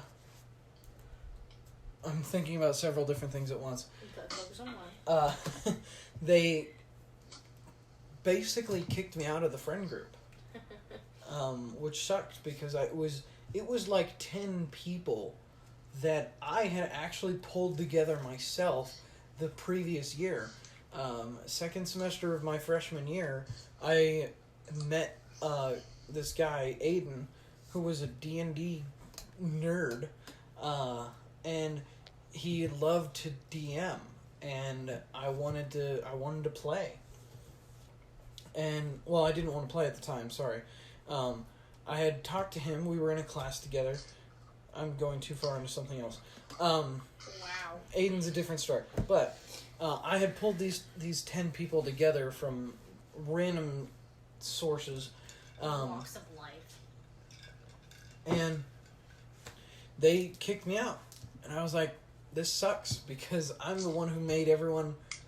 Like, I'm the one who pulled this group together. And it really hurt to know that.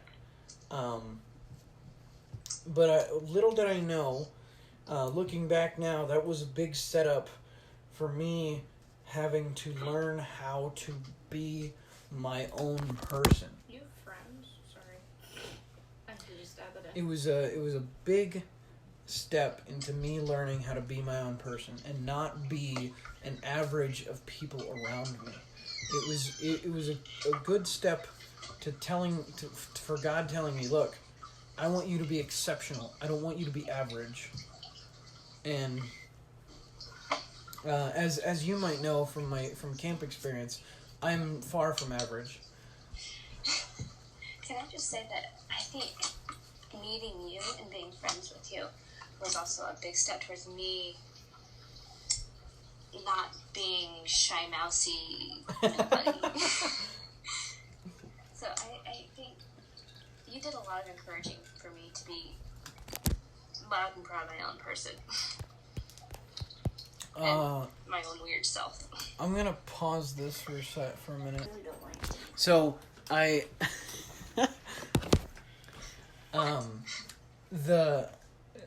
because I was building myself. God was helping me build myself as my own person by making me alone. Me and Maddie hadn't really connected hardly at all. She was still kind of on Willie's side of things. And I still do. And of course, me and Willie have never gotten along that well. So I was really alone I have two for different a brothers for while. two different uses in my life. And I had been doing pretty well up until my birthday. Like this last one? No. Sorry, you the way you said that. When was it? January? When he was diagnosed? When was your birthday? No. It was during Maya. You got a call. It was like lunch. It was like free time or something on Saturday, I think. You got a call. You were Well, like, in January, my grandfather had gotten diagnosed with lung cancer. Pneumonia. That's right. He first got diagnosed with Because pneumonia. you got a call and you told me that Grandpa had gone to the hospital for pneumonia, or he had gotten pneumonia. And of course, they don't want to immediately jump to cancer when you're in the hospital. But pneumonia in old people can also definitely mean, not definitely, but can also mean cancer. because that is one of the signs. It looks like pneumonia, like really bad pneumonia. And sure enough, that's what it was. It looked like really bad pneumonia, and it was stage 4 cancer, as we found out later on. And it was, at the time, it was like you don't know how to react. And for a long time, my dad, I don't want to blame my dad for anything, but I definitely blame myself for not recognizing it before. I had every and any chance to talk to my grandpa, no matter how set he was in his ways. I had every chance to talk to him about turning to God. But apparently my dad had tried, and he kind of gave up for a long time until he was dying. My grandma and grandpa, they went to a Catholic church, and he didn't really like it that much, so that was probably an issue with that, was that everyone besides like us is basically Catholic in both of sides of our families. Yeah. So he was not a believer in God now. Actually, a big part of that was he didn't like the idea of people suffering. He hated that. And he always asked that why question. And part of it was my dad didn't have the knowledge or the resources to answer that question properly. And I don't know why he never went to someone to ask for an answer, to help. But it's a past, so I'm not going to blame my dad for it. I mean, if anything, I will put some blame on myself for not trying at any point in time, because I had lots of chances. But the day my grandfather died was the day before my birthday, February 23rd, 2018. I wanted to say 17 for the longest time. I don't know why. And Yeah. 3 years. No, 2 years. Huh? Because I got baptized that summer. Wow.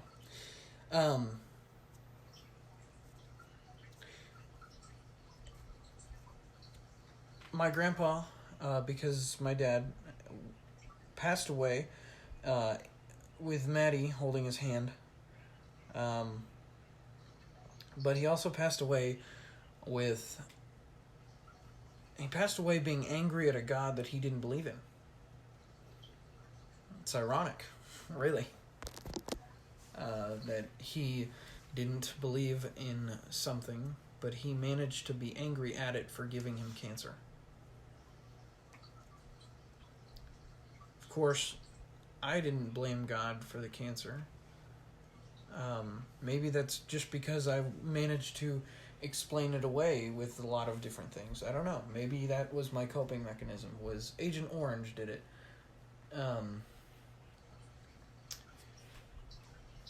But my dad came away a lot differently. 2 weeks before then, they went up. My dad and my brother... No, a week. It was 2. It was a week. It was 2. It was a week. It was 2. I know it was 2. I know it was 2. I had a cheer competition the week before, so me and Mom couldn't go, but you stayed back, and Willie and Dad went up. And then the week It was after 2. that, we went up. Dude, it was 2. Okay, fine. It was 2. 2 weeks before, they went up. Dad and Willie went up to see Grandpa. And I got a call from Dad. Maddie doesn't even know about this. I got a call from Dad, and he went outside and he was crying. And he opened up to me for the first time, my dad. He told me that his faith was hurting and he was angry at God. He was blaming God. And I'd never seen this from my dad, and I didn't know what to say.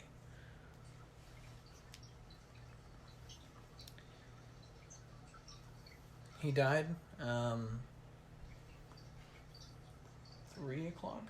February 23rd at about The official 5:30. the official time was like 5:30 or whatever. It was around 5:30, like 5:43 or something like that. I don't remember exactly.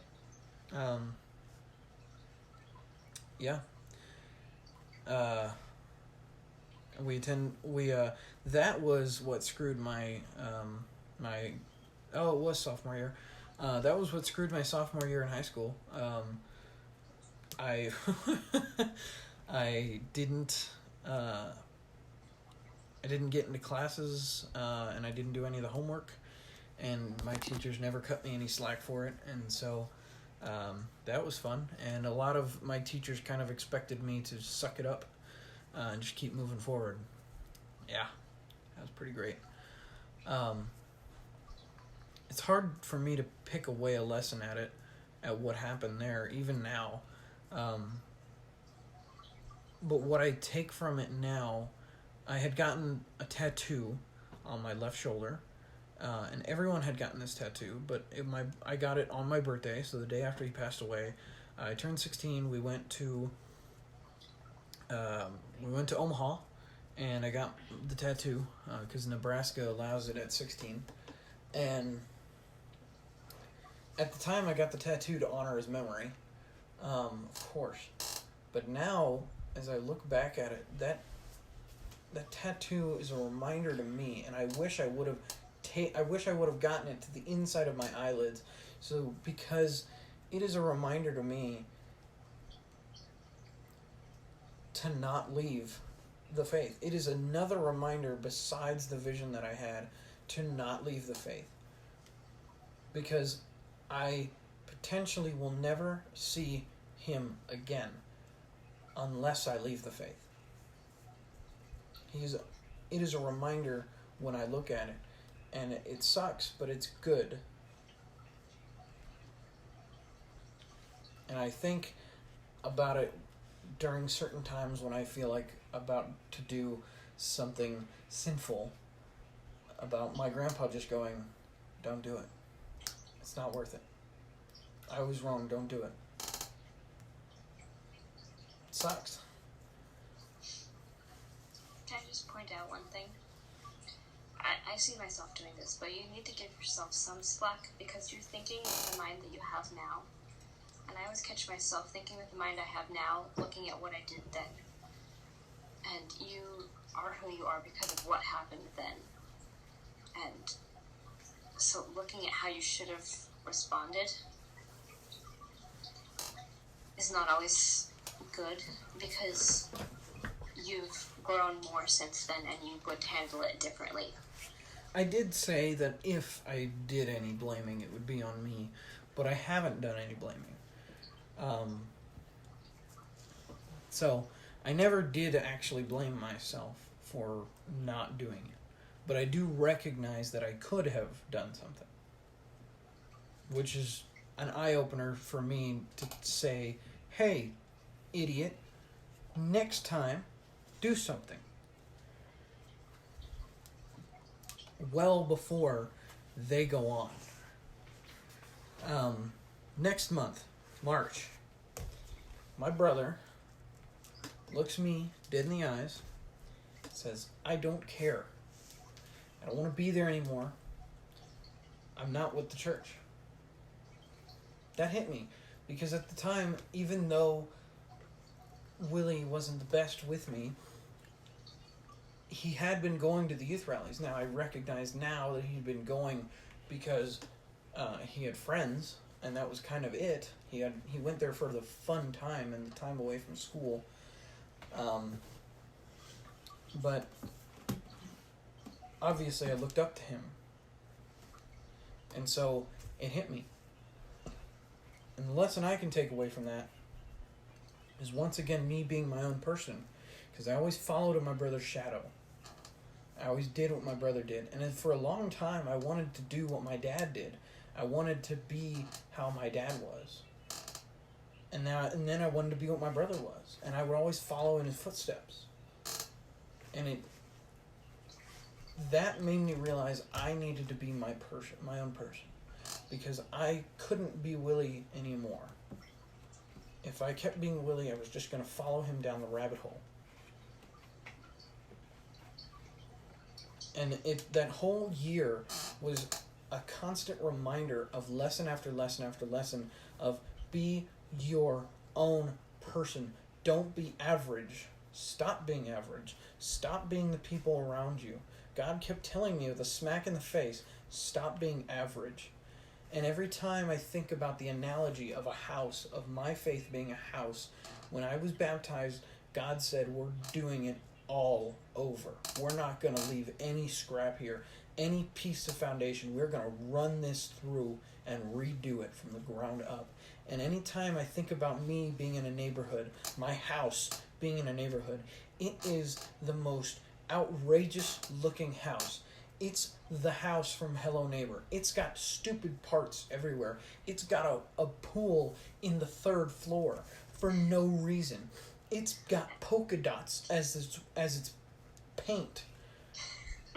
And God kept... Can I butt in for a second? My grandparents' house in Wyoming, they got told they couldn't build any closer to the river, but then someone else pulled some strings and built closer to the river and blocked their view. Anyway, that house supposedly has a swimming pool in the middle of the living room. Anyway, random places for swimming pools. What crazy place, put it in the middle of your living room. Sorry, for that year, I was pretty alone, up until I met Savannah, which is pretty great because I met Savannah in May, and being with Savannah, it taught me to be my own person. The first lesson that I used was being my own person in how I would react to other people picking on Savannah. Would I react in the same way that my brother might have to a girlfriend of his? Would I react in the same way that someone else would? And I found myself around every corner acting the most peaceful way possible. You look at me, you also look at me and say, peaceful? What? No, that is not you, stupid. Maddie would say that, definitely. But it was true. When it came to a situation where I needed to be where I made the choice, I had to make the choice between being peaceful and not, whether being violent or just being rude, I managed to pick the peaceful route. We left the bullies kind of alone, and we just ignored them, and it worked. Now, ignoring sometimes always isn't the best option, but with me and Savannah, we had each other, and when we ignored them, maybe it bothered them, and they didn't want to talk. They didn't want to taunt us anymore. I don't know. My dad always tells me to ignore my siblings when they are purposefully looking to get a reaction out of me. And I've seen this work. I use this on the archery range. When I am running the range for a boys' cabin, naturally as a boys' cabin, there's a few dirty junks that fly around. And I have noticed that if I don't laugh, I don't smile, sometimes I have to turn around so they can't see me giggling. But if I ignore their dirty jokes, they don't continue that. And that's about the only place I can manage to do that. But a lot of times bullies are looking, they want power, and so if you give them the power to get a reaction out of you, it just speeds the cycle. Does that make sense? Yeah.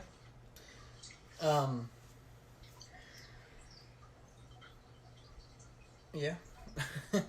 So that whole year, totally just cutting you off there, that whole year was, and still up to now, it's been almost 3 years now, has been,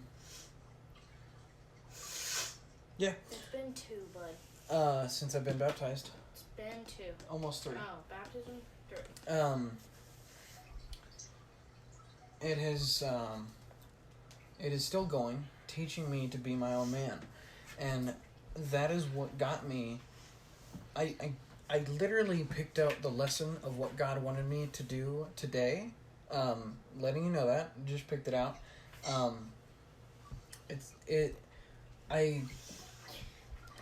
It's why I went for being a preacher. It's why I'm going for being a preacher. Because I look at the life my parents are living. I look at the life my grandparents live. I looked at the life my aunts and uncles live, and Catholics are gross. I'm just gonna say it. Sorry.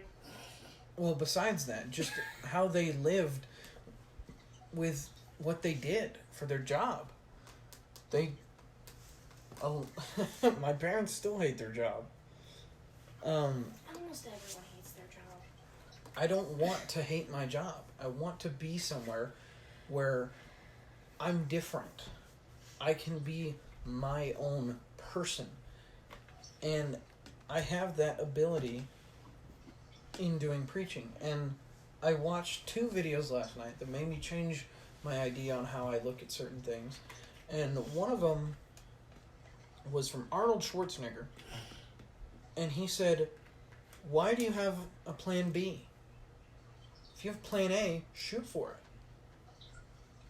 Aim high and miss, because it's better. Don't have a safety net. When you have a plan B and a safety net, you are allowing yourself to not hit your goal. You could hit your goal if you knew that there was no safety net. I gave myself 6 safety nets. Oh yeah. I have plan A, be a preacher. Plan B, be a preacher, but go and do. Go to Bear Valley, and then go into the military and be a chaplain's assistant, so that I can still shoot guns, but I still get to work with theology. The next part of the plan was I could go to Bear Valley, and then I can go to York, stay with Jared so that I don't have to worry about a lot of money problems, and then go join the military as a straight up chaplain, so I don't have to shoot off anyone, I don't have to kill anyone, shoot anyone, whatever, and I just get to be a preacher for the military. I gave myself, and I didn't realize it until I heard Arnold, I gave myself those safety nets. Do you want to know why my safety net was Mary Rich? I realized with that, I had said it before, I said if I'm going into preaching, I'm relying on everything. Everything is reliant on God. And it has to be. Because if I do something else, I'm relying on myself. If I go to the military, I'm relying on the military for my money instead of relying on God. Instead of asking God for it. If I rely on any other job yes, of course, I'm going to have some other job. I'm not just going to be like, God, give me money. But I can also do it in the way I want to do it, in the way I like. I can do woodworking. I can do engineering. I can do something else that is reliant once again on God. Because I can do woodworking all I want, but without customers, I have nothing. And I have to rely on God to provide me with people who are willing to buy from me. So everything that I will do after Bear Valley will be completely and totally reliant on God. And I will be my own person. I will not be an average of my parents. I will not be an average of my brother. I will not be an average of my grandfather. I'm not going to be an average Burke anymore. Yes, Notice you didn't say average me, because I'm already amazing. I never followed in your footsteps, so I can't be an average Maddie. So.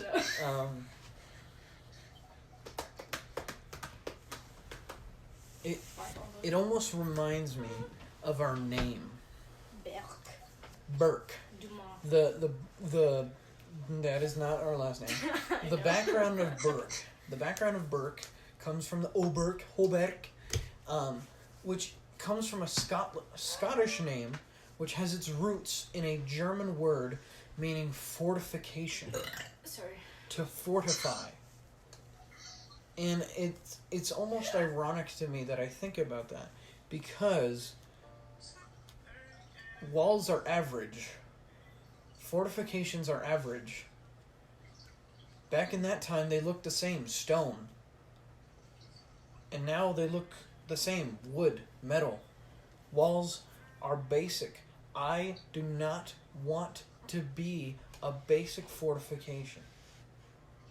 If anything, You I don't want- want to be that person in church who's a background character who goes to church, does what's good, gives good money, and they leave. They don't do anything good. They don't do anything extraordinarily good, and they don't do anything extraordinarily bad. You don't want to be an average Christian. a wall is boring. That's why people put things on walls. That's why people graffiti on walls, because walls are boring. You don't want to be a brick in If a wall. I You want to go- be a door. If I go for my namesake, I had a really sent good analogy there. by God. Hold on, I had a really good analogy there. I said, you don't want to be a brick in the wall. You want to be a door. I think that's a really good analogy. I like to teach. I think an analogy. Jesus spoke to us in parables. We enjoy parables. I think in analogies. Humans enjoy a story, and a parable is a story. And for my name's sake, I do not want to be sent by God to just be a blank, staring wall. I will go above what my namesake is. I will be sent by God to do what He asked me to do. And that is be greater than my parents. Be greater than the people who taught me. Ouch, no, I'm kidding. Sorry. Be greater than the people I shadowed behind. Be greater than my sister. You did not shadow behind me.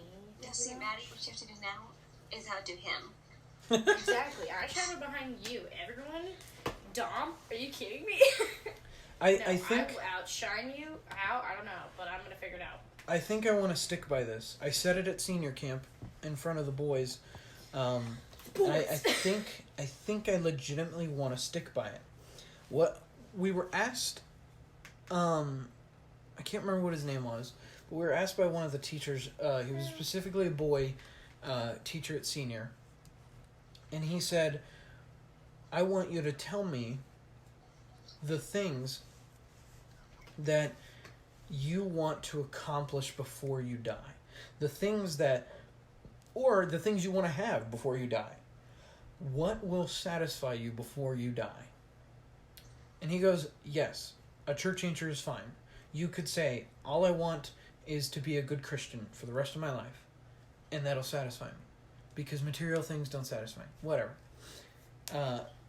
But if you give a better answer than just a church answer, I would love it."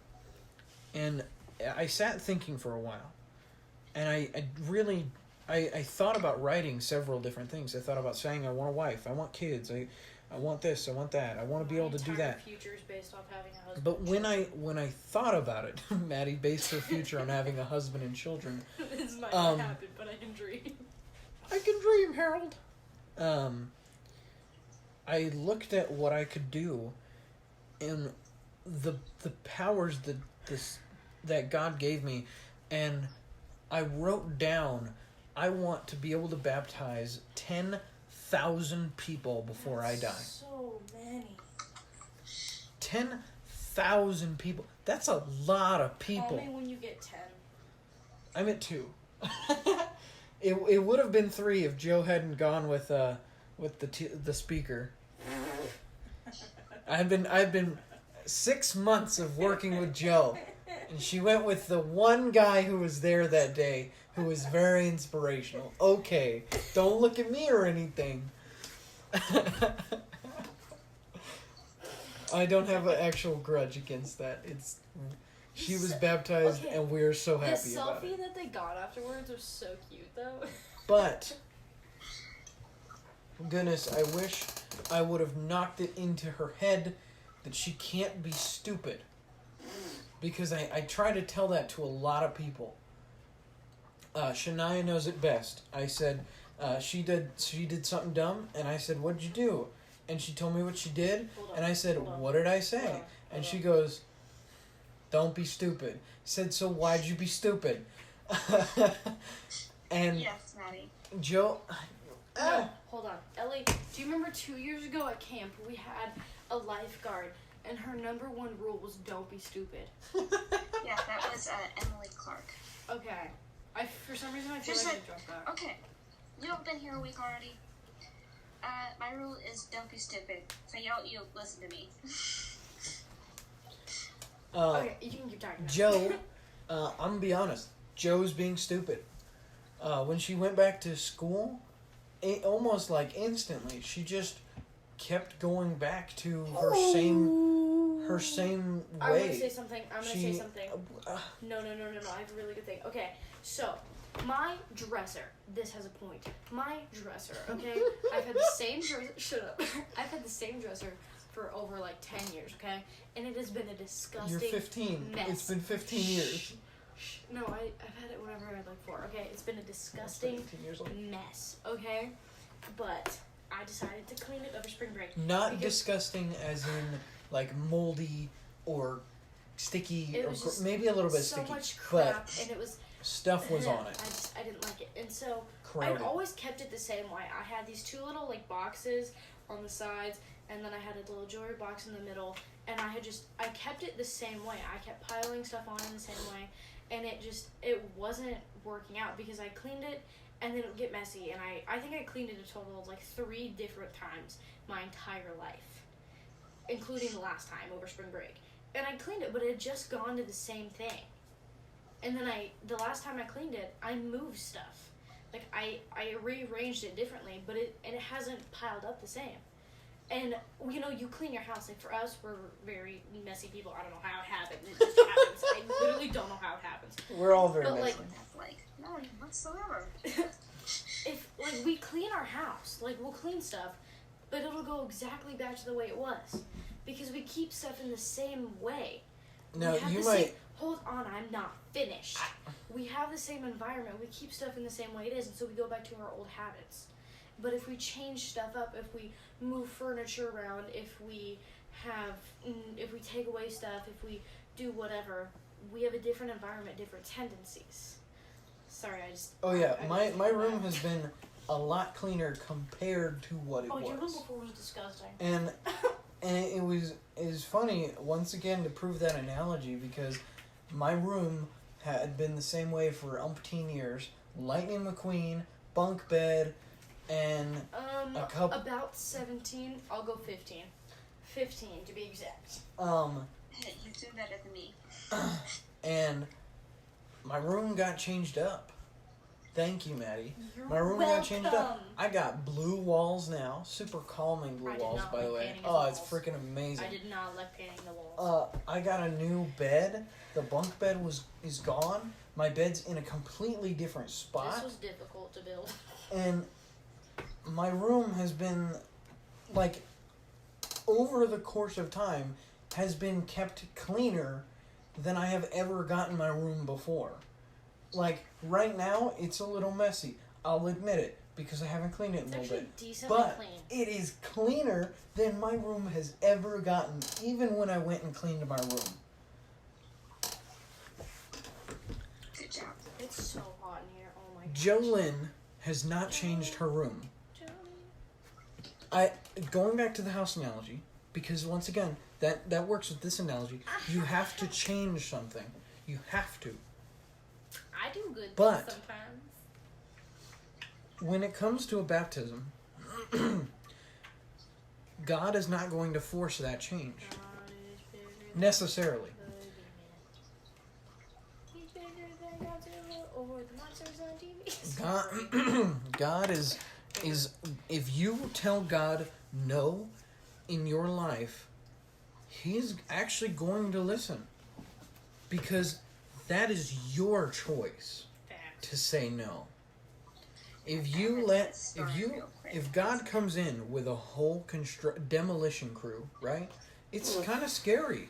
He comes in with a whole demolition crew and He's like, all right, are you sure you want to make this choice?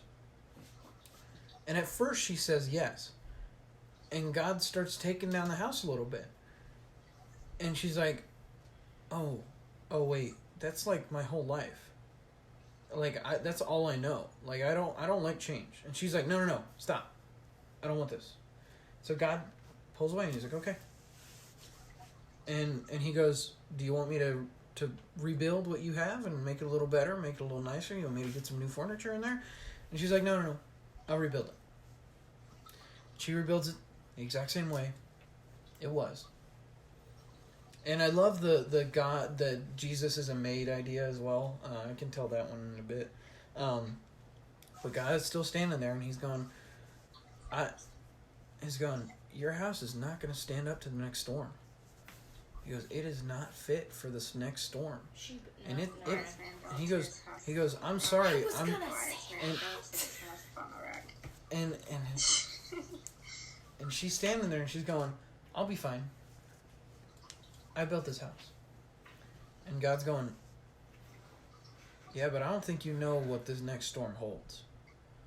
And for me, I'm so thankful that once again that I said yes to God, because I did not anticipate what kind of storm was coming my way.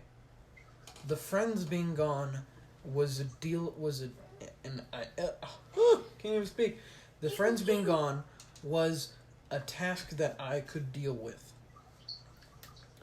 But boy howdy, that was the calm before the storm. Like, I thought that was the storm. No, that was the calm. I was hit. That was the drizzle. Hard. No, that wasn't the drizzle. That was the calm. That was... That you know that when at a camp when there's about to be a storm in the evening? Yeah. And you get that cold breeze coming through. It's really windy for like 5 or 10 minutes. Oh, it's freaking awesome. And you know there's a storm coming later. Oh, what yeah. you're talking about with the friends is that cold breeze coming through. And I have a knee in my spine. It's not my knee. And God was like, and I was like, I'm thankful.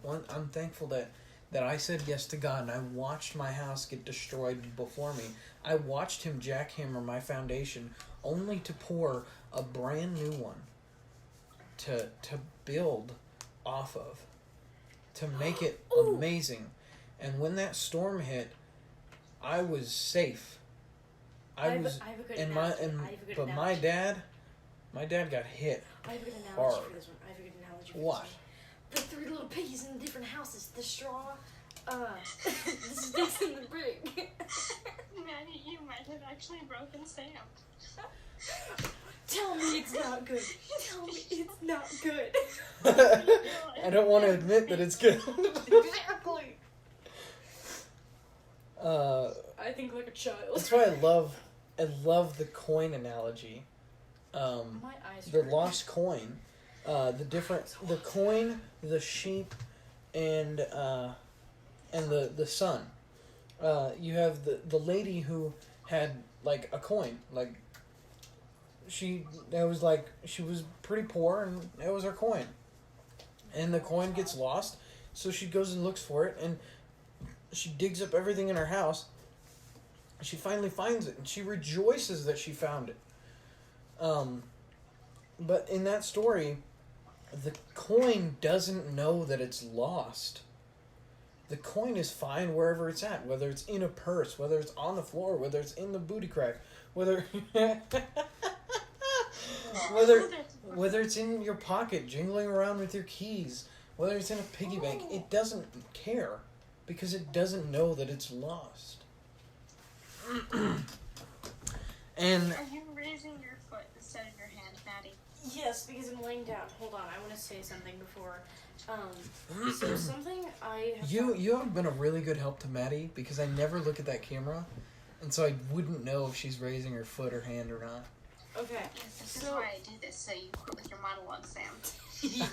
So- He starts monologuing. He's got me on the grips, right? He's got me on the grips. He's ready to kill me, and he starts monologuing. I don't understand this guy. Okay, so I was kind of in and out of that what you're saying. So the one thing that I used to tell one of my friends was the parable of the lost sheep. You know, the sheep. I was literally getting to that. Hold I was on, literally child. getting to that. Hold on.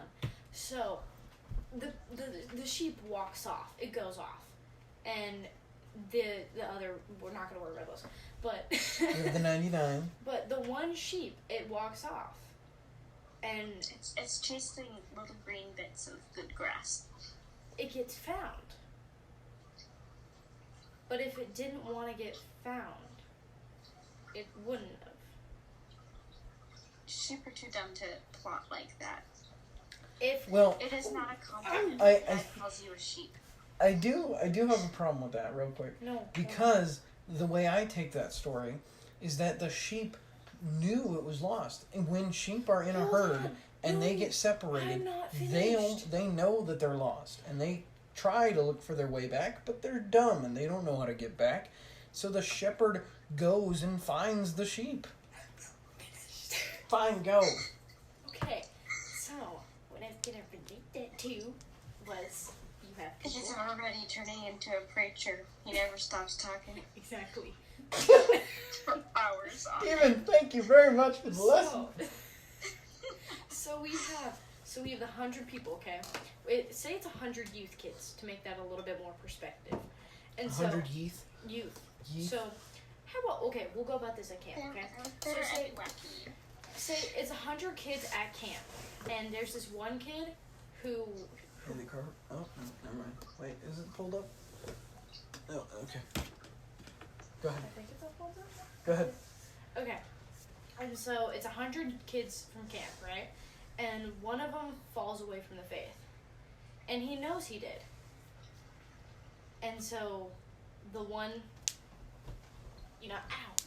like the dude, the director, that's what it's called. He goes, finds him, falls from faith. He finds him, brings him back.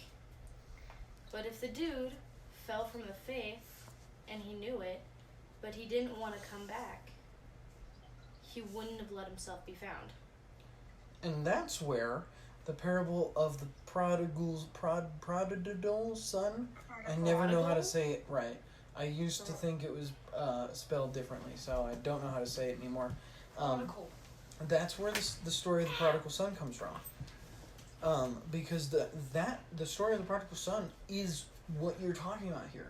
It's not that someone didn't go looking for him. Someone very well could have.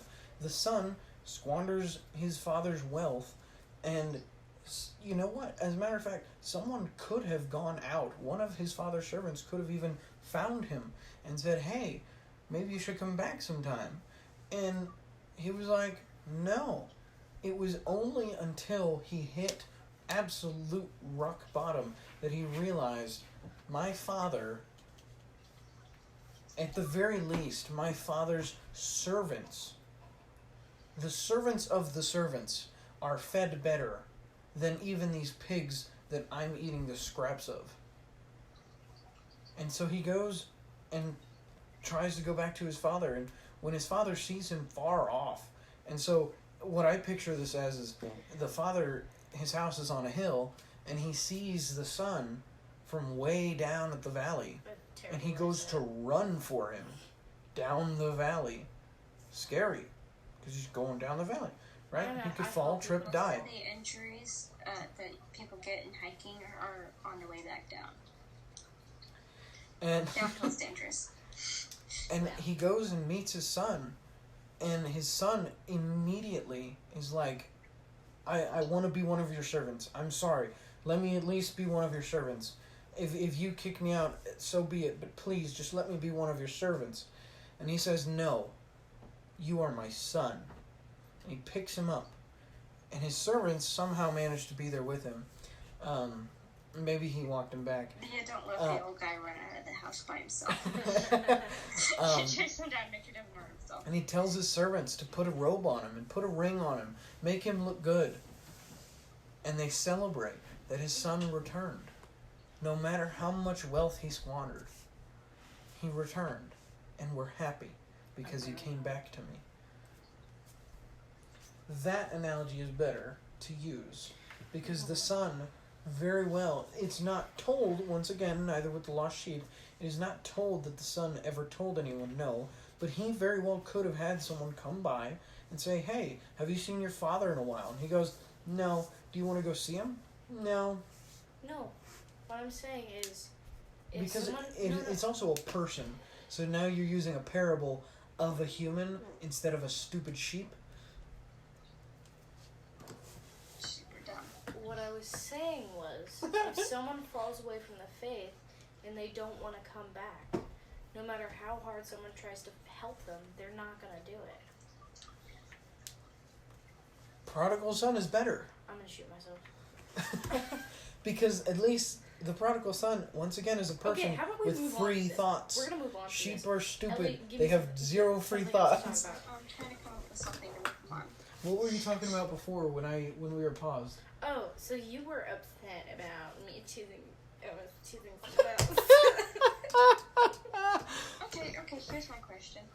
So we've obviously heard Sam's most recent development, what he thinks God's saying to him, which I don't doubt. And Maddie, do you have any experiences like that? Do you feel like Have you had a coming to Jesus moment? Shouting at you loud and clear from lots of small, quiet places? No. Maddie has not had, after her baptism, she hasn't had really big storms yet, to my knowledge. Oh, I'm waiting for it. I'm excited to see what it is. I'm partially afraid because I don't want it to be something that I think it could be. What are you thinking? Take a guess. I don't know. Dad. I was thinking Grandma. Grandma wouldn't hit as hard as Grandpa. It wouldn't be that big of a storm. But once Grandma goes, and they were the glue of our family. I'm gonna freaking have to carry her too. Carrying Grandpa was a privilege. Carrying Grandma's gonna be a chore. You're such a terrible human being. I love Is Grandma. your grandma particularly heavy? No. Or what? No. It's a joke. She's like 4 or I'm just 5. messing. Like 130 pounds, maybe. In her later years, she's small. she has become a bit, maybe not senile, but she's definitely become insane. She she's Ellie. Hold on, I'm gonna give you some perspective. After Grandpa passed away, she's a 4-foot woman about this tall on me, French, insane. So she's like 4'6", right? Like 4'5". She is. You can't imagine this woman. The person she is. I'm not able to. But I don't know. My mom's side is got issues. She's the most blunt woman I have ever met. I don't know. She straight up said Sam was fat at eating. Everyone knows I'm fat. It was amazing. It's not that difficult to figure out. If she wants to say something, she will say. She does not care. She's like 78 years old. Love her. But the problems with my grandma, and I think my grandma started going insane after Grandpa passed away. Oh, yeah. Because Grandpa did everything for her. And I don't know if my grandpa messed up by doing this, but it's something that I'm going to learn from because I could pamper Savannah, but I'm not going to.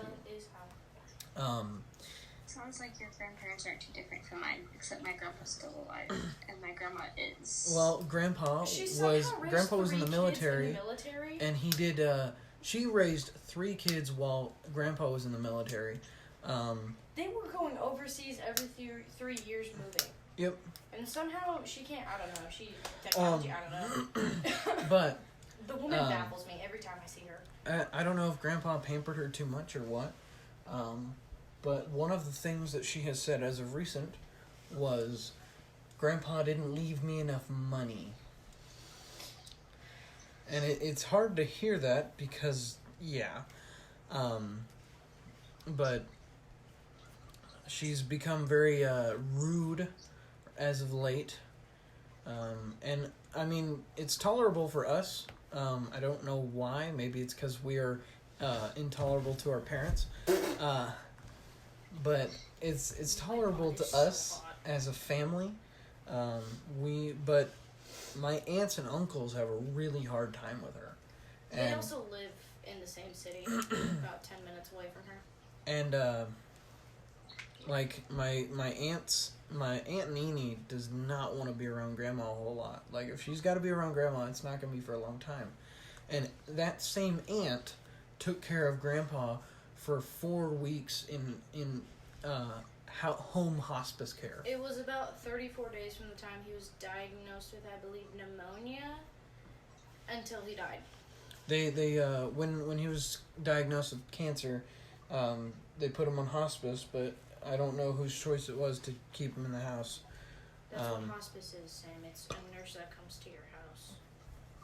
I thought hospice care was either. No, Like, it's it so meant you can either one. stay. Well, it's mainly for like in-housing care. Because like you could put him in the hospital and leave him there. Well, Grandpa But did that's not want what to we be did. in the That's I think the reason why we didn't do that was because that's what we did when he had his heart surgery, and for like several hours a day, no one would be there, not even Grandma. Yeah, my grandpa had heart surgery several years back. That was a fun time. He had my grandpa died part pig. He had a pig valve.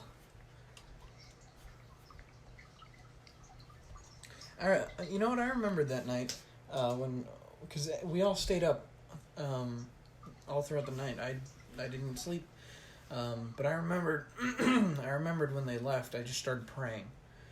I was like, Wait, when? when Grandpa went to have his heart surgery. Oh. Of course, I prayed when Grandpa was dying. That But wasn't... when Grandpa went to have his heart surgery, I was freaked out. I was like, open heart surgery. My mom talked to me about that. I was like, that kills people. You can't just put someone's heart open. I What? was like, That kills people. I don't even... And so... They did the pumping of the blood for the heart while they're working on it. But obviously didn't know that at the time. And so I was just like sitting there praying. I was like, God, please let him survive. God, please let the surgeries go good. God. And yeah, it was pretty great. I would like to add that I was maybe 7, 8, 10, I don't know how old years I was whenever this happened, and it did not click in my head to pray for him, and I don't even remember most of that trip up there. So I just want to note there that I'm not a terrible person. I was just young. Maddie, we already know that. I don't know if you ever had this or if your brothers had this or anything, Terrible person.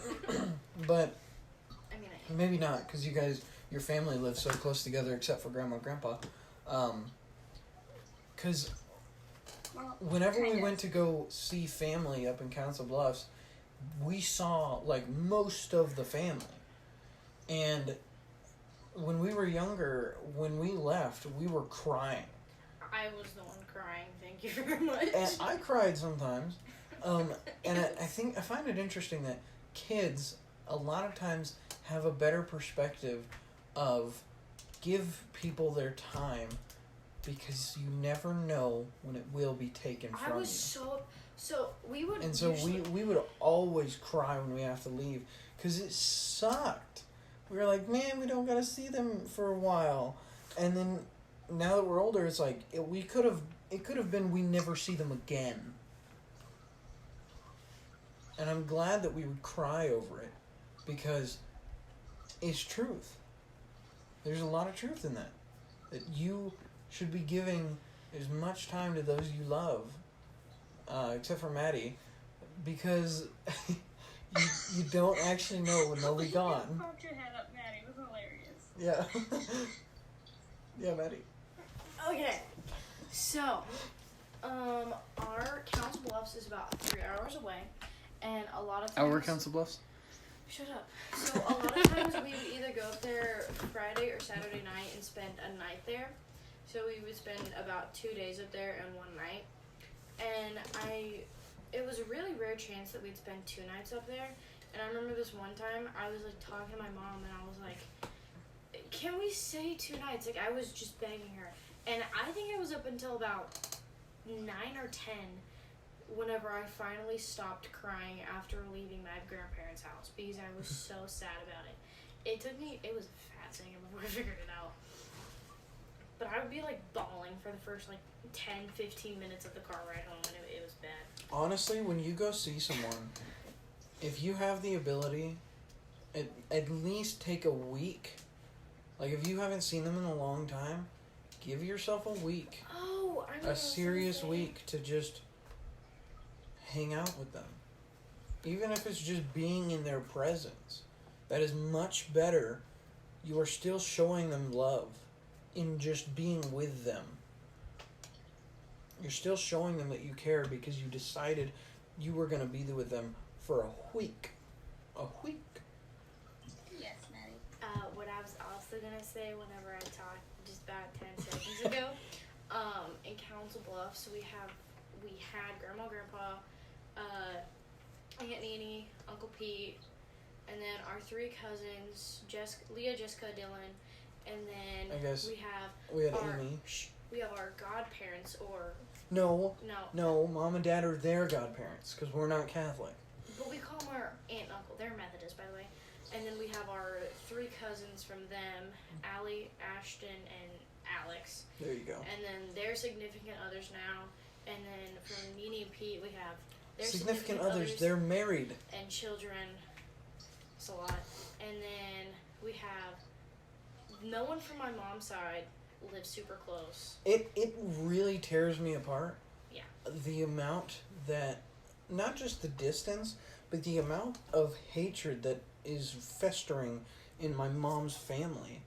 Because, like, besides her brother just lives really far away. They live in California. He lives in California, and so they, once again, if you have a chance to take a week off and be with someone, do it. Because that's what they did.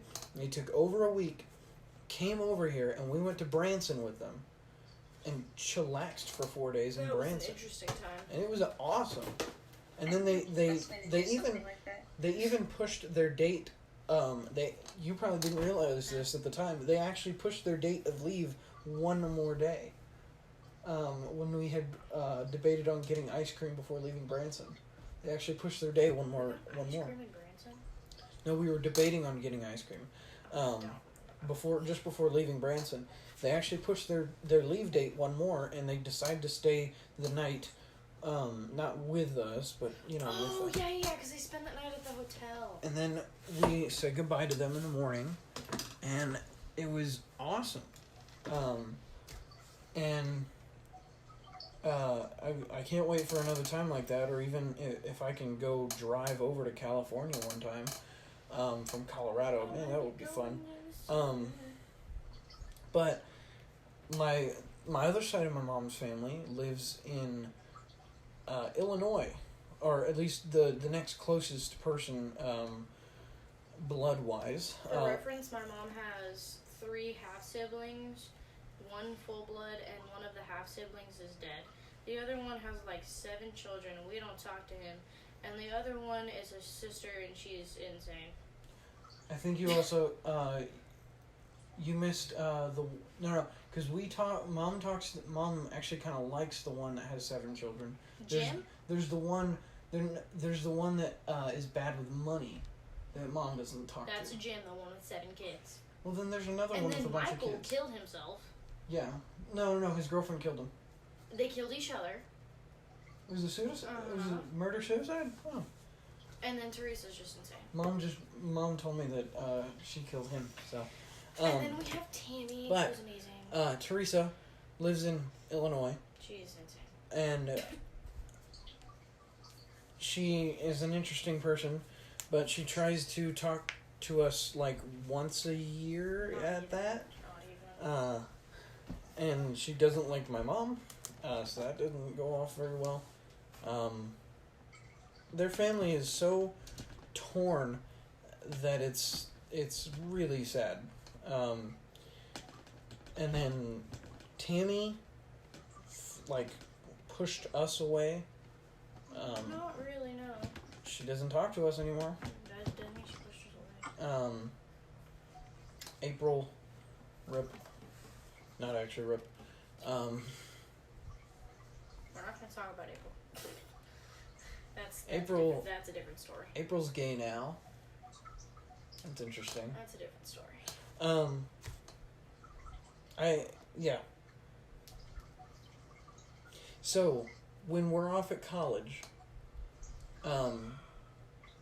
we need to spend spring break together. Sounds like a plan. It's definitely a plan. Yeah, it's far in the future. Assuming our lives somehow Far, stick together. far in the future? No. It's within... My children are going to call you uncle. Yes, they are. and any dude I marry is going to have to clear all of the male relatives in my family and you. I'm the worst one of them all. I don't know. You don't know my uncles. No. It's not intimidation in that way. In the physical. Because once again, I'm peaceful. Right? I have an innate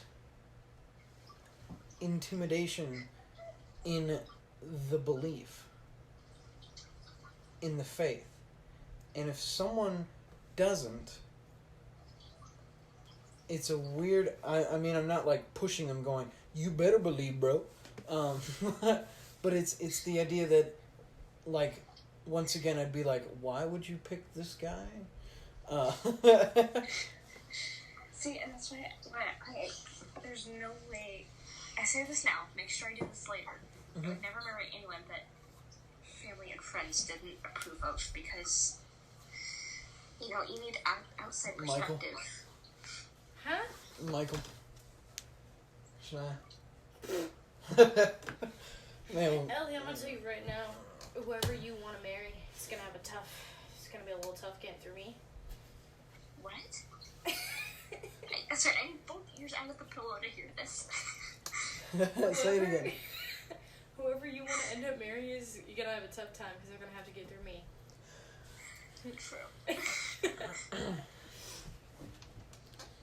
For the most part, I have enjoyed Max.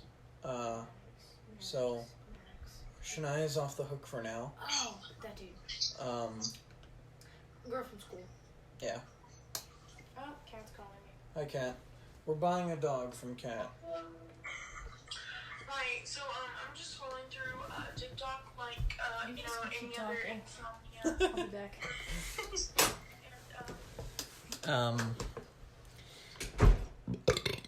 Oh, that was nice. A water burp. Don't you love those? I'm drinking water and I burped. I lost the game. That's the second time today. I lost the game.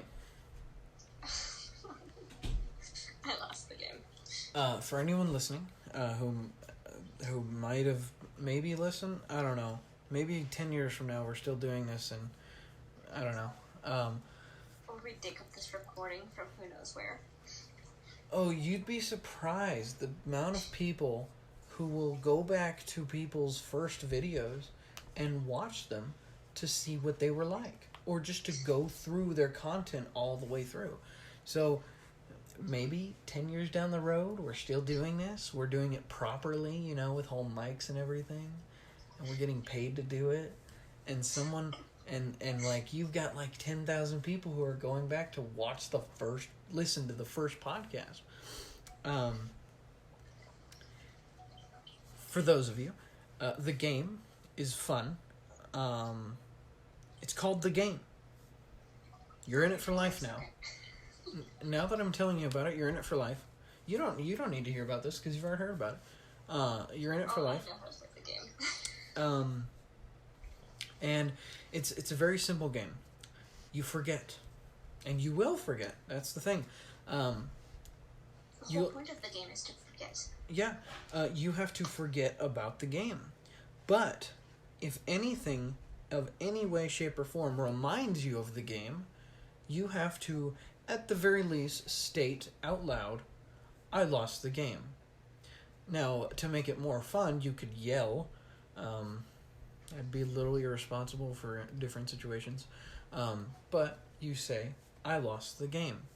And anyone around you who might also be playing the game will immediately also say, I lost the game. Creating a fun chain reaction of death and death. So yeah, now that you know about the game, go ahead, forget about it, and in a week's time... No, you start the game by saying you lost the game. You start the game by saying you lost it. I lost the game. Forget about it. Now, forget about it. And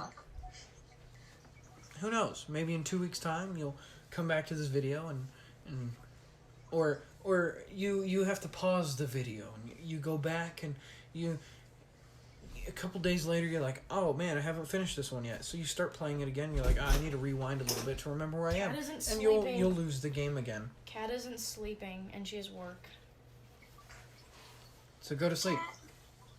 Hi. Ellie, can you tell me? Sometimes I just forget to sleep. So go to sleep.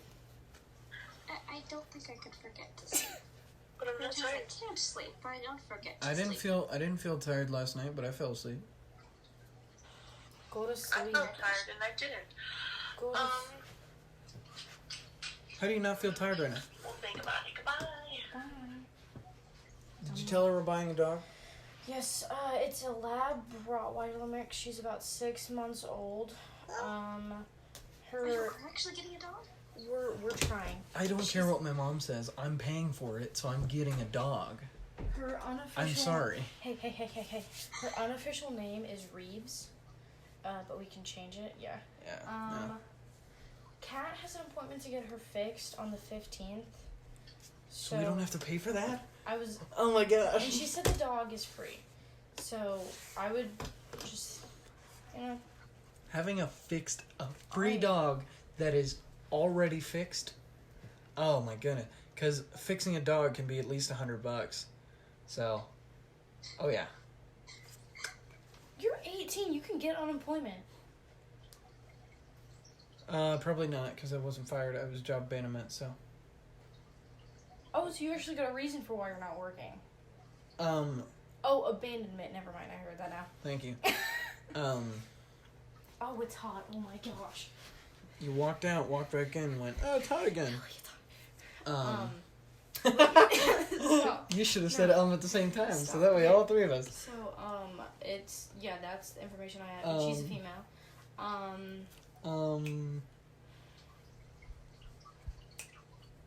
Maybe I should do what my uncle said, Patrick, and that's where my middle name comes from. Maybe I should do what he said, and whenever I'm thinking about something, don't say just pause. It might freak out some people, but he goes, people will appreciate it when you don't say It's actually more professional to just pause. Okay, if and you're think. If My you're martial arts teacher, when we have a question in class, if we start the question with or he'll say nope, and he won't let you ask for a question. What if you say No. You either say what you're gonna say, or he moves on. That's why I use well. My word is well. I hate that. Because when I'm gonna go when look people for ask me a some question, back. if No, I don't... But if he catches on that that's what you're doing, you're using one word instead of he'll still do it. He'll still say, nope, you missed your chance. So then when he says it, when he does it, you just pause. You don't say you just don't say anything at first. And he might go, what are you doing? You're going, I'm trying to ask my question. Why such a long pause? Well. It's so hard. Or you could catch him. If he goes, why such a long pause? You go, you can't answer the question. But yeah. But yeah. You're complaining about it being warm and I have a roasty toasty. Maddie said it next was to me. warm. I'm fine, and I'm thicker than her. I am a thick boy. Chonky boy. I still remember one time we were preparing this steel to make racks for the clothing exchange, and we were spread out across our driveway and into the neighbor's backyard because it's a rent house and we know the people who own the rent house. And it was kind of chilly, so I had my jacket on, and one of the guys, who's a family friend who's also a rather heavier man, was giving me grief about being cold. He said, "It's not cold," and I said, "Yes, says you who has insulation." I don't have insulation. I think you've said that one to me before. Entirely possible. He is also a redheaded, crazy person. You sure it's not me? I changed my pants. Ow. No, he's like... He's in his 30s. So it's entirely possible he's you in the future. You come back. Although he's... I gotta spend more time with Ellie. I gotta go back. What did I walk into? Time he's travel. not married. Okay. Time travel. I'm just gonna accept it. Have you watched Endgame? Yes. Did Captain America create an alternate timeline, or is he in the same one? Did he carry Peggy Carter's casket? I'm gonna assume that it was an alternate See, the time. thing is, what is it? Went backward. Winter Soldier? No. Which is the first one? First Avenger? Thank you. The first one? Peggy dies in Civil War. When she dies, It was in she's Civil... surrounded by her family. It wasn't in the First Avenger when she died. She dies in Civil War, which is the third one. Whichever one she dies in, okay? But she's surrounded by her family. Yeah. What? And he walks in. Why? How would they not know that their dad or grandpa or uncle or whoever was Captain America? How would they not know that? And then not be like, wait a second, your dad, your grandpa, but younger. How does this work? And Oh, not tell him. and how about him doing a little fling with Peggy Carter's, niece? Yeah. Yeah. Well, yeah, that's a little strange. Especially if... See, niece. Family tree. Trying to say if she's somehow related to him. Biologically. No, because it would have to be, a child of her sibling. So, not blood related. Right? I have no idea. Wait, yes. Okay, I was gonna say, because if it's... He's like having a fling with someone who's the child of someone he had. How wrong can it get? It could get worse, I guess. Yeah, it's just a fling with... It's one of her siblings' child. Yes. Plus one generation down, but... Yes. I don't know. Sam went to pee, by the way. Him, her sibling, mystery sibling, their child is this girl. Yeah. He travels in time, meets her, has a fling, travels back in time, back to Peggy. So, alternate timeline is a better explanation. Because that just cuts out all the problems. And it also keeps the entirety of the future intact as well. With all Because the children. she did have a child, or she did have a husband and children with that husband in the natural timeline. So, yeah. Now I know what Timothy feels like. It burns when I wake him up in the morning. His bed is warm. I don't know why. You got a heater on that bed or something? voice, I can turn it off. Oh, we need to get you a weighted blanket. You probably don't weigh enough for one, but I mean... Dang.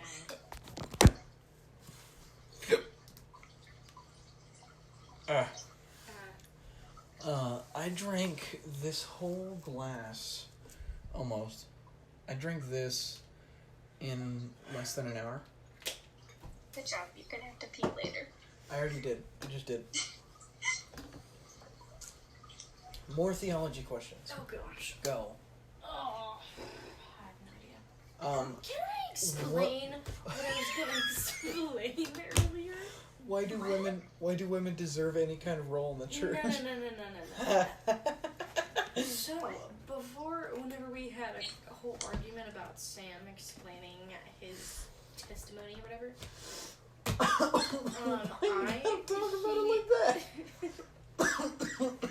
he got a little upset about Steady. my salty about who I chose to baptize me, which was him, and then I Not get salty about you picking me. no, sorry, he got salty about he might not have been an actual choice. So as I was explaining, whenever I chose to get baptized, it was like 10:30 at night, and I hadn't really thought about who I would want to baptize me, and a lot was happening because it was during the midnight hike. Oh, and yeah. so much, like, I had ran up to Rebecca, and then we had to get Adam, and then so much was happening, and we called Dad, and Adam was like, "Have you thought about it?" And I was like, "No." So, I didn't want to hug you because I felt weird about it, so I kept hugging Adam. Did you tell Adam this?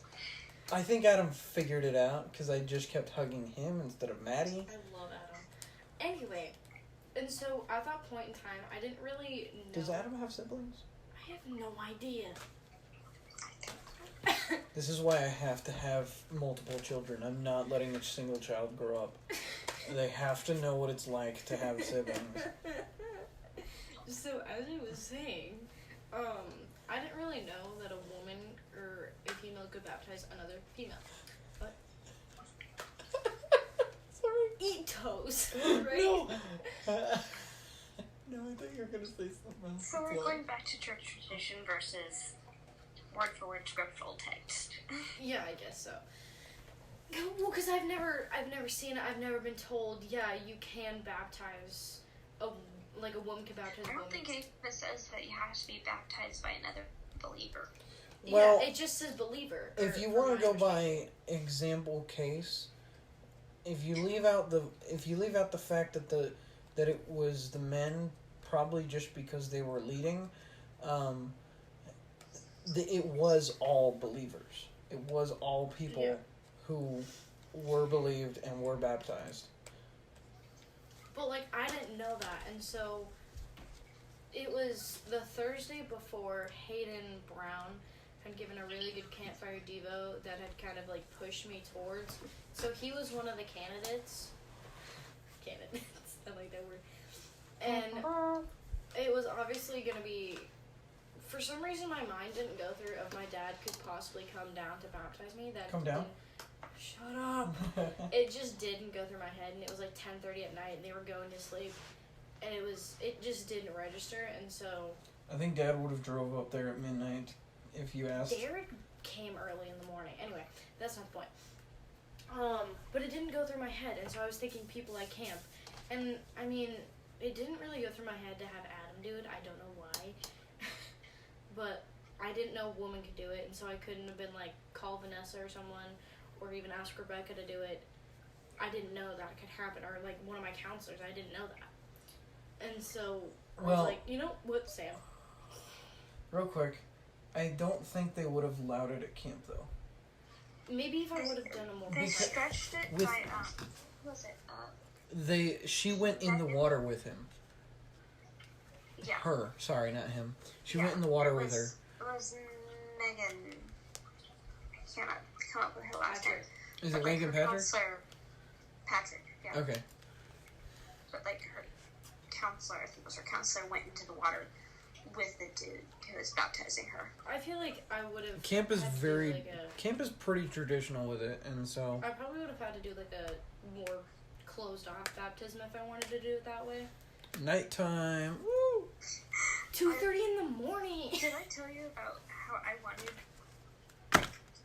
not Dude, a whole lot of people there for my baptism? Your dad did the weirdest baptism I've ever seen. Yeah, and I was kind of like, okay, whatever. Wait. We're going. As of Youth in Action, can you baptize someone without touching them? What? Like, can I What? bungee jump baptize Are someone? you talking about Josh? How he didn't want to baptize? Can him I because- push? Hold Can on. I have someone drop themselves into the water with bungee No. and baptize them that way? Hold on. Ah. I have a question. No, before you answer this, I have a question. What? Are you talking about Ross because he didn't want to go in the lake because a kid wanted to get baptized and the only lake that was there had like these weird little eel things They in had them, snakes, and not he just didn't want eels. to get They bitten by were them. snakes. And so he was like, you can go ahead and just get baptized by yourself, but he ended up going in the water and baptizing No. again. Is that what you're trying to prove? He prove I'm asking, but he said, is there a way that we can do this where I stand here, you go in the water, and you risk your life? Because there were snakes in the water. But you know what? Man, I should bring this up to the elders. Can I bungee jump, baptize someone? Can I have someone like not If the not a person consents, maybe. I Have have you no ever idea. seen the video where the kid like somersault jumped into the baptistry Oh. and dunked himself, and the guy was like, "Okay, well, I was going to baptize you, but you were all already wet, so I guess we're done here." He like literally like somersault dunked himself. Am I weird? Am I weird for shut up, Maddie? Am I weird for believing that those specific words that you say at the end matter? Nothing else. No other words matter except for I baptize you in the name of the Father, Son, and Holy Spirit. Is it weird that I genuinely believe that phrase has to be said? Well, Spoken. I- Like, could a mute person baptize? Oh. Well, the mute person would probably know sign language, so they would sign. therefore, Oh go- man, that'd be such an therefore, go and interesting. make disciples They're of all like nations, baptizing them in the name of the Father, Son, and the Holy Spirit. they don't like a baptism where they don't have a sign language translator, but it's a mute person who's signing. He's giving this whole speech about this person, and then goes and baptizes them. No words were spoken, but this guy got baptized. You know what? That would be awesome. I think we should challenge Hayden Brown. He does a lot of sign language. Oh yeah, I learned. Challenge him. I'm not gonna say it. I'm not gonna say it over this. No, just keep going, Ellie. Okay, I think the dirtiest one I know is poop. That is not dirty. It's just more. It's Just keep going, Ellie. You don't want to know. And then, but yeah, challenge him to do a whole baptism in sign language, or like interpret what the person who's baptizing is saying. And then in later videos, edit out the sound, so you just have him. But no, like when I got baptized, I didn't want a whole lot of people there, and then everyone the showed whole up. came, and then Jake put it on live stream. Oh, I realize So now. my wish just kind of backfired. I realize now that I didn't want to get baptized in front of the whole camp. I realize that now. I didn't realize how deep the water was, so when you went under, I was like, "Is that enough water?" But then you just disappeared. You, whoop. But your dad did the weirdest baptism I've ever seen. Like, 2 years ago, I had seen, and I understood the baptism. The dude, he had always done it for the kids. He let them know beforehand, obviously, but he was like, "Look, if you don't want to do it this way, it's fine. I'll pull you back up afterward." But what I would like to do is, I would like to, quote-unquote, hold you down until you give the signal that you're ready to come back up. that you're ready to be reborn. And he did it with Delaney.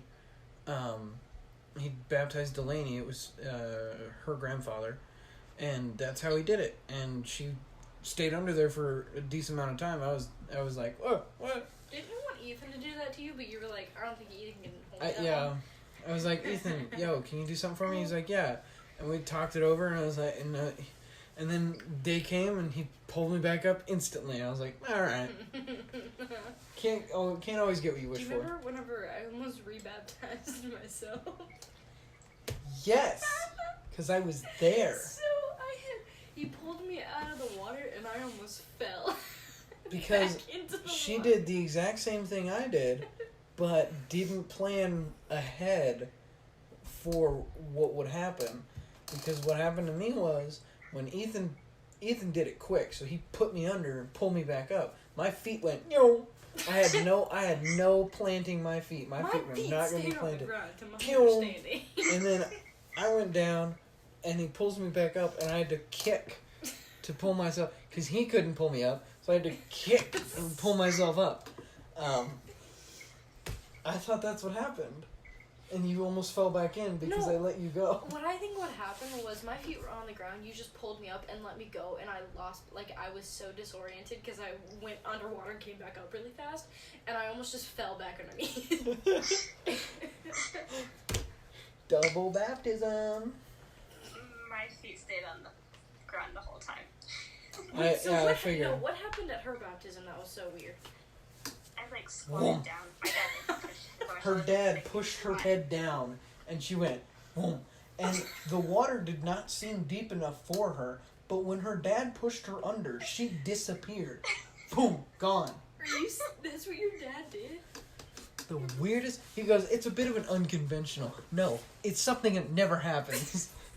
You cannot tell me that happens. Hey, you're not any older than I am. Just because you haven't seen it in your day, it doesn't mean it hasn't happened before. No, but I've never been told about it. That's the difference. I talk with old people because they're interesting.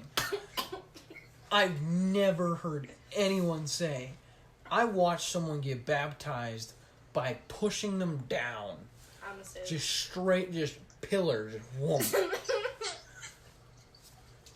Now, there are some good ramifications, you can talk about that with a parable, Wait, Jesus tore down my tower, my whatever, my ornery tower, as you call yourself. I'm ornery, whatever. Adding to the... I'm getting stupid tired. Real quick, adding to the I need to be my own person thing, I loved personality tests. But the problem was, I treated them like horoscopes. I treated them as if I needed to follow them. And Carl definitely, our new youth minister, he didn't help me out at all. And I don't know if he didn't, I don't know, he probably just didn't realize it. This kid literally just rolled completely over twice. Had legs across me and then rolled back. This is weird. So, he gave me a personality thing that he thought best suited me. And I started reading it and I was like, okay, blah, blah, blah. But once again, I got in that mindset of, okay, I need to take this personally. This is who I am. But no, I need to stop that. So I've stopped. I am not an INF. I'm not an ENF. I'm not ENTIP, whatever. I am Sam. I'm an INTJ. That is my personality. And if someone asks me, what's your personality type? I'm going to say Sam. And that is so true to reality. Yeah, you can, okay. Who baptized Dominic? Dominic. My dad. Did he do the same thing to Dominic? No, I don't think so. No. he didn't. Just as the only people down at the lake were family. New baptism. That's who it was. New baptism idea. What? Take them to the swimming dock, and you just throw them off. You jump in with them, and you pull them out onto the dock. You have to do it with someone who can't swim, so now they're dependent on you coming and saving them. The Holy Meanwhile, Spirit lifeguard fills them to is in swim. full gear on the life chair. No. They're on the life chair that is also on the swimming dock. So they're sitting on the chair that's on the dock. This doesn't sound like a terrible idea at all. But you have them like strapped up. It's gotta be, you have them, it's gotta be like a smaller kid, but it's gotta be someone who, like, it's still gotta be older, because, but then you like put them in a life jacket or some harness where you can just pick them up by their back and just yeet them into the water. You tie a rope to them that's like 25 feet, and you hold the end of the rope with both hands as you like throw them in, so they think that you're just gonna let them go, but like have a little rope to find them. And then you pull them back up with the rope. Yeah, you might be left underwater for a while, but I'm gonna know exactly where you are by pulling on this rope. It works out. Oh, instead of doing the 3, 2, 1, instead of doing 3, getting 2, thrown off the dock at senior. you can do in Whenever the name the of the guys Father. tried to pick me up, I tried to sit down, but there was absolutely nothing I could do. Nathan was the worst. He physically picked me up, and then I was like, "Where'd the ground go? It was there 2 seconds ago."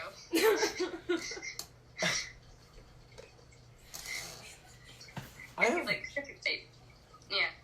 Is it weird that I've wanted to pick you up? Because I don't think I have. I weighs like 4 pounds. You pick me up when you hug me sometimes. No, but not that way. Like, I'll take some of the guys and just throw them over my shoulder kind of way. What dudes are you doing that to? A lot of it's a common thing because I'm small. People want to pick me up. Try to pick me up, I will cut your hand off. Do not test me. Stan, that goes for you too. But I may regret saying this, but next time I see you in person, you're welcome to try. I'm having a long discussion with Tucker about what would happen if you tried to pick me up and haul me off. Oh, you know what I could try with you? I could try the flip around. I did this with Shania, but the only reason why it didn't work was because she didn't like help. Like, you kind of gotta help a little bit. Like, you have abs. Like, come on. I threw her over. We were at a choir concert. I'm glad Mr. Hartman didn't see me. I threw her over my shoulder, and I acted like I was gonna drop her. So I grabbed her by her knees, and she was freaking out. And then I grabbed her, and I pulled her around to my front, and she has abs, right? Somehow she kept her legs up in the air, so I don't know what she was doing. And I was pulling her to the front to basically do a hug move, right? And then she doesn't help out at all, and she falls on her butt. And I was like, dude. No, she fell more on her back. Thank you very much. Oh, whatever. I will let you try that if you let me judo flip you.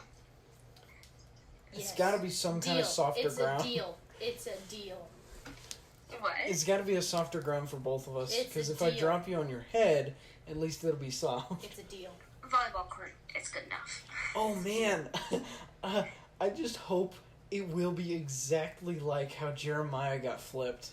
Because He didn't get flipped. He got dropped. It straight up ruined his world. Like, he was a woke different up. man after that. The next day, he was like, "Yo, my neck hurts from this. I got back pain Because he now." got it wrong, probably. She just dropped him, man. It's He crazy. got pushed to the floor. It was hilarious. It was bless you. Did you eat that? Maddie, it's an AC. Oh. I hear it all. I hear it every once in a It's while. our Lexington. It's this one over here when it turns off. They're the fan that they have. It sounded like someone sneezed. I'm sorry. A big ka-chunk sounds like someone sneezing. Chonk. A chonky boy. Alright, any more theological things? Because I like talking about theological. It's really hot in here. Why don't you have AC in your this laundry room? basket? What? I really don't want a great view of your laundry basket. Break me of my laundry basket. Great I view don't of want her. a great view your of work. your laundry basket. That's why I've been messing with It's actually got clean clothes in it. Because I'm weird. It's still a laundry basket. My butt is hot. So,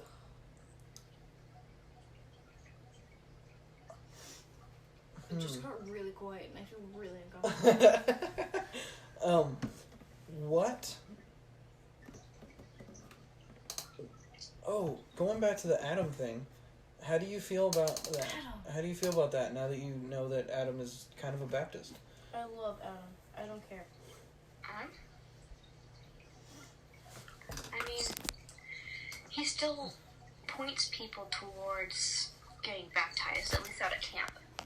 Yeah. Proof point in case my brother Dominic. Proof point in case Maddie. I'm not gonna judge Adam based off something I haven't seen him do, I guess I could say. I've only seen... To find out, you have to ask him. Shh. I have seen him point people, I've seen him baptize people. I have never seen him tell anyone directly, you don't have to get baptized to save someone. So I'm not gonna view him as any lesser of a person, I guess you could say. Yeah. Well, I mean, the Baptist still I baptized. might disagree with him, but it doesn't change my opinion of him. No. But I am joking about saying that he is a Baptist because the Baptists hold some really weird beliefs alongside that. Yeah. Savannah's mom especially finds it really weird that we only sing in a cappella. That's... And it's not just a weird in that sense. She hates the ominous feel of singing a cappella. Acapella's beautiful. Ominous. I don't know. Man, Girlfriend, she ain't never I heard thought- us sing I thought- Walking Down Heaven's Road. I have an innate fear of the Catholic Church itself because of something that happened to me when I was really young. My cousins were getting confirmed, and there was smoke, and there was name tags, and I thought they were going off to the slaughterhouse, man. I thought they were dead. I was freaking out. I was crying. Pretty Yes, great. Maddie. I want to go to a Catholic church. Hold on. I want to go to a Catholic church. I want to experience what Catholic. it's like. No, hold on. I want to go. I want to see what it's like in there, and then I want to go up. Like, want to go there for a few weeks, kind of like build their trust, and people know my face, right? And then just like in the middle of services, just start chugging the holy water. That is a great way to get kicked out. Have some respect for people's beliefs. No, that's just something I want. I know. I will point out that I have a summer bucket list for someday to go try and visit all the tiny little churches. I'm listening. Ellie, ignore him. Go visit a whole bunch of tiny little churches out in Nebraska. Because some of them have some gorgeous buildings. Are you sure you're not out one? What? Are you sure you're not out one already?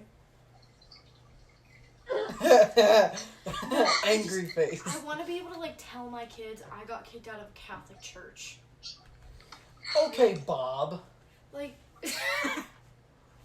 got kicked out of a Church of Christ I'm church. pretty sure he's been kicked out of several Catholic churches. Catholics just don't like him. No, I just want He to be doesn't able like the Catholics. I just want to, I want to be able to say, or a Catholic school. My cousin goes to a Catholic school. I could enroll there for a week or something and just get kicked out. That would be so amazing. I just want to be able to do something like that. Go enroll with Sarah. Not even just because it's just their religion. I just want to be able to say that. She wants to do it for the experience. Part of my bucket list is to visit other denominations. And, I mean, our church, Church of Christ has a lot of things right. But I'm sure there's other denominations that have other things right. What is it? You need to go talk to some people because the Churches of Christ has a section. Has another sect. Which is even more hardcore traditional. There are some Churches of Christ that are really hardcore traditional, like Bear Valley in the middle of Denver, that is hardcore traditional. But then there are some other sects of the Churches of Christ that are super duper duper Amish kind of strict. No. The girls have to wear the head things. They have to wear dresses that go to a certain length. They can't wear men's pants. I'm sorry, Sometimes they hold a lot of... I can't wear men's pants anyway. they can't wear pants. You know what I mean? I enjoy Sometimes my they go pants. back to like the Old Testament stuff where they hold a lot of those traditions because they keep people more orderly. I'm not sure, but like there are some churches that will hold to the no unclean animal rule. Interesting. Okay, actually, my mom, I think, grew up in a church like that. She calls it the Church of the Pharisees now. And it scarred her. She Wait, grew up literally believing there was this panel behind the pulpit. She grew up literally believing that panel was a trapdoor to hell. should have jumped in. And and if she was naughty, she was going down that thing.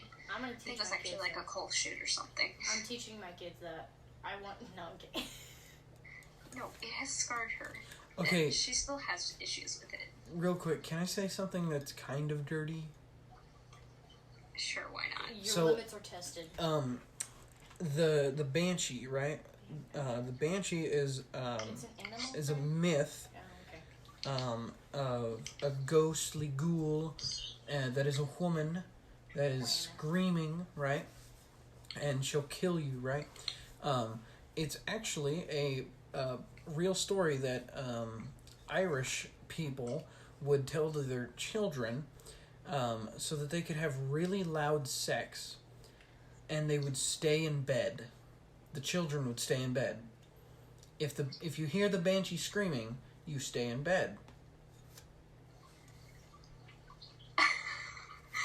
You know, it honestly has been one of those weird questions you don't ask in the back of my head.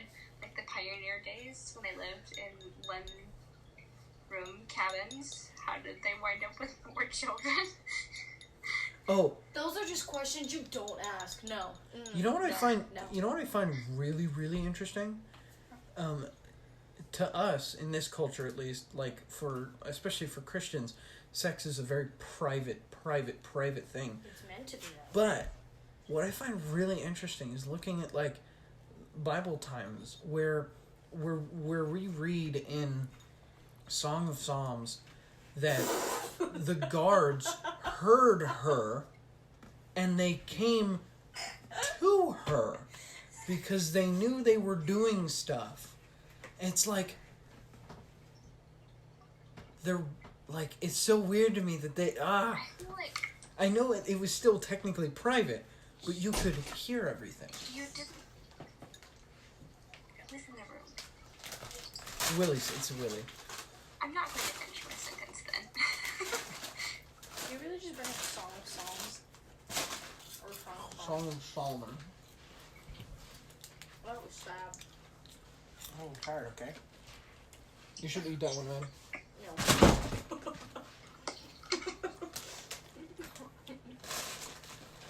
That was a bad spot. I don't know what the fuck that is. How are you? I got it.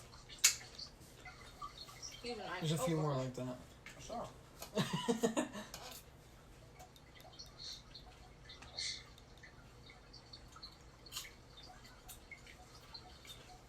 What's in there? Clothes.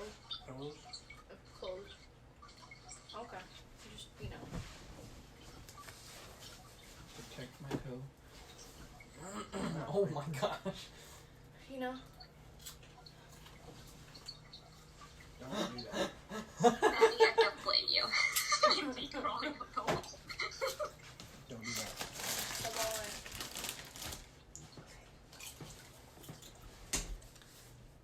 I get the impression that in biblical times it wasn't taboo to talk about, and like everyone knew what was going on, but you still went off somewhere by yourself to do it. I mean, because there had to have been curious kids. Yeah. Huh? Like a kid walking down to the market, and then you just hear some fun noises, and you're like, Mommy, what's that sound? Well, Fun noises. you know, The impression I don't want to know what you said. good.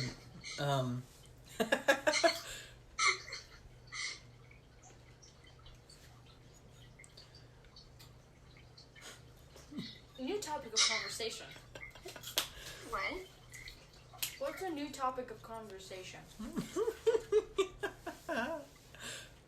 Please, something else. One chance. About the going to different churches thing, right? Okay. I don't know if you should do it before or after, but try other religions and how their churches work, I wanted to go to a or Mormon synagogues. church. I want to go to a Catholic and a Mormon church. The Mormons run in shifts, typically 3, because you have a lot of people who go to the same church. I don't know people that are Mormon. We have a mosque. No, What? I shouldn't say this because I'm going to a school that's Seventh-day Advent. But I do want to be careful and not, go to one that's got occultish airs. Cult. I want to go to cult. I want to... You are going to one that has occultish airs. But there are some more than us, dear friend. I want to be able to talk to one of those people, because at least one. I don't want to have a bunch of them, because when you have a bunch of them, they just gang up. Cult. I want to talk with one person, because I seriously want to look at them and go, okay, what about the people in the Old Testament? We have a Mormon church right nearby us. We know that 100,000 at least, maybe more, maybe less, I don't know. We're told in Revelation that John sees 100,000 of those who were from Israel. But what about, do they agree or disagree with the people who fought for God by killing? What about the stories in the Old Testament? What happened to those men? Did God purposefully tell those men, you're going to go fight and not see heaven? You might die here, but you're going to go to hell anyway? I want to ask them those questions because it doesn't make sense to me. Church of Jesus Christ of So Latter-day maybe I should Saints. add that Mormons. I want to get some friends to do this with me. But the whole point would be to go see new places, experience different churches, and see if we can get ourselves invited out to lunch to talk one-on-one with people. And dig deep. 3 on 3. I will do that. We can definitely do that. I will do that. I want to go to a Mormon church. I want to go to a Catholic church. When do you... I'll do it. Can you see this kid? He just rolled over. When do you... There is no such thing as personal space. Not when you have siblings, no. When do you go to college? It's Massage college? March 2021. So we have the rest of 2020 to do that. I'm My down. plan is to do camp, get some sort of job, and then do that until school. Yeah, I've been kind of stuck in the same problem that I had when I went to find my first job, which is right now I don't have a job, and it's actually helping me a lot with my schoolwork. But I have a problem because if I go find a job, it's gonna interfere. Either it's gonna interfere with camp, or camp's gonna interfere with the job. Obviously, camp's going to interfere with the job because I'm not going to let my job take precedent over something that I love. I hate allergies. And so I'm having this dilemma that I did the first time I went to go find a job, which is, do I wait for the end of camp, which I did the first time. I found a job I went to start finding jobs in August. I really slacked on that one though. I could have found a job a lot sooner than when I did.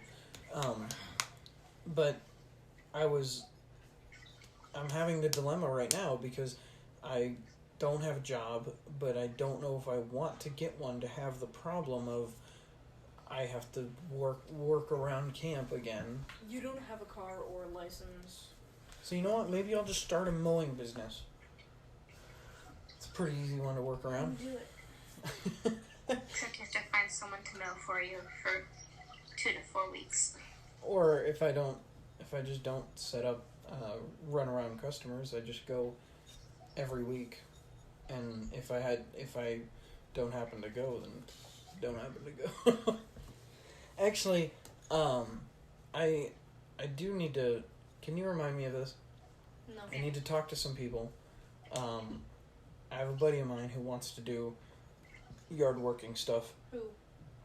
So I need to talk with him What because buddy? he has a truck What buddy? and a license. I'm not smart. But you know what? There was a kid in the neighborhood next to us who pushed his mower around and knocked on people's doors and said, "I can mow your lawn for blank money." And you know what? He worked his way all the way up to getting a ride mower, a truck, and a trailer. Dang, that kid did good work. Who? I don't remember the kid's name. My mom and dad. Useless. I don't know if mom and dad know him, but they saw him like I did. He literally pushed around his mower.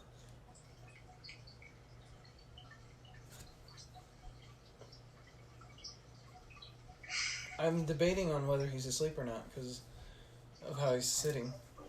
What? He moves a lot. He was really little. Mom would dump him in her bed and then wake me up and I go crawl in her bed. There's one time where he sat up straight, like keeled over and crawled up a different direction. I think he ended up with his feet in my face. Like he likes to sleep like at right angles to people. He likes to sleep perpendicular to people. I want to be different. Perpendicular. Now I have his butt.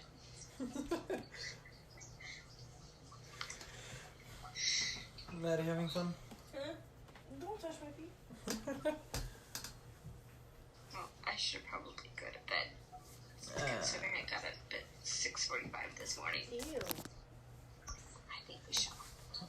And this Go over again.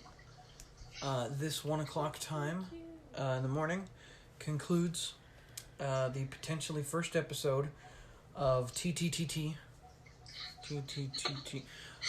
Theology to Toilet Tissue, Deuces. Mahomes slices. a podcast that ranges anywhere from theology to toilet paper. Deuces. Mahomes. Tissue. Toilet tissue. Toilet tissue, sorry. Toilet tissue. Good night. Deuces. Mahomes slices.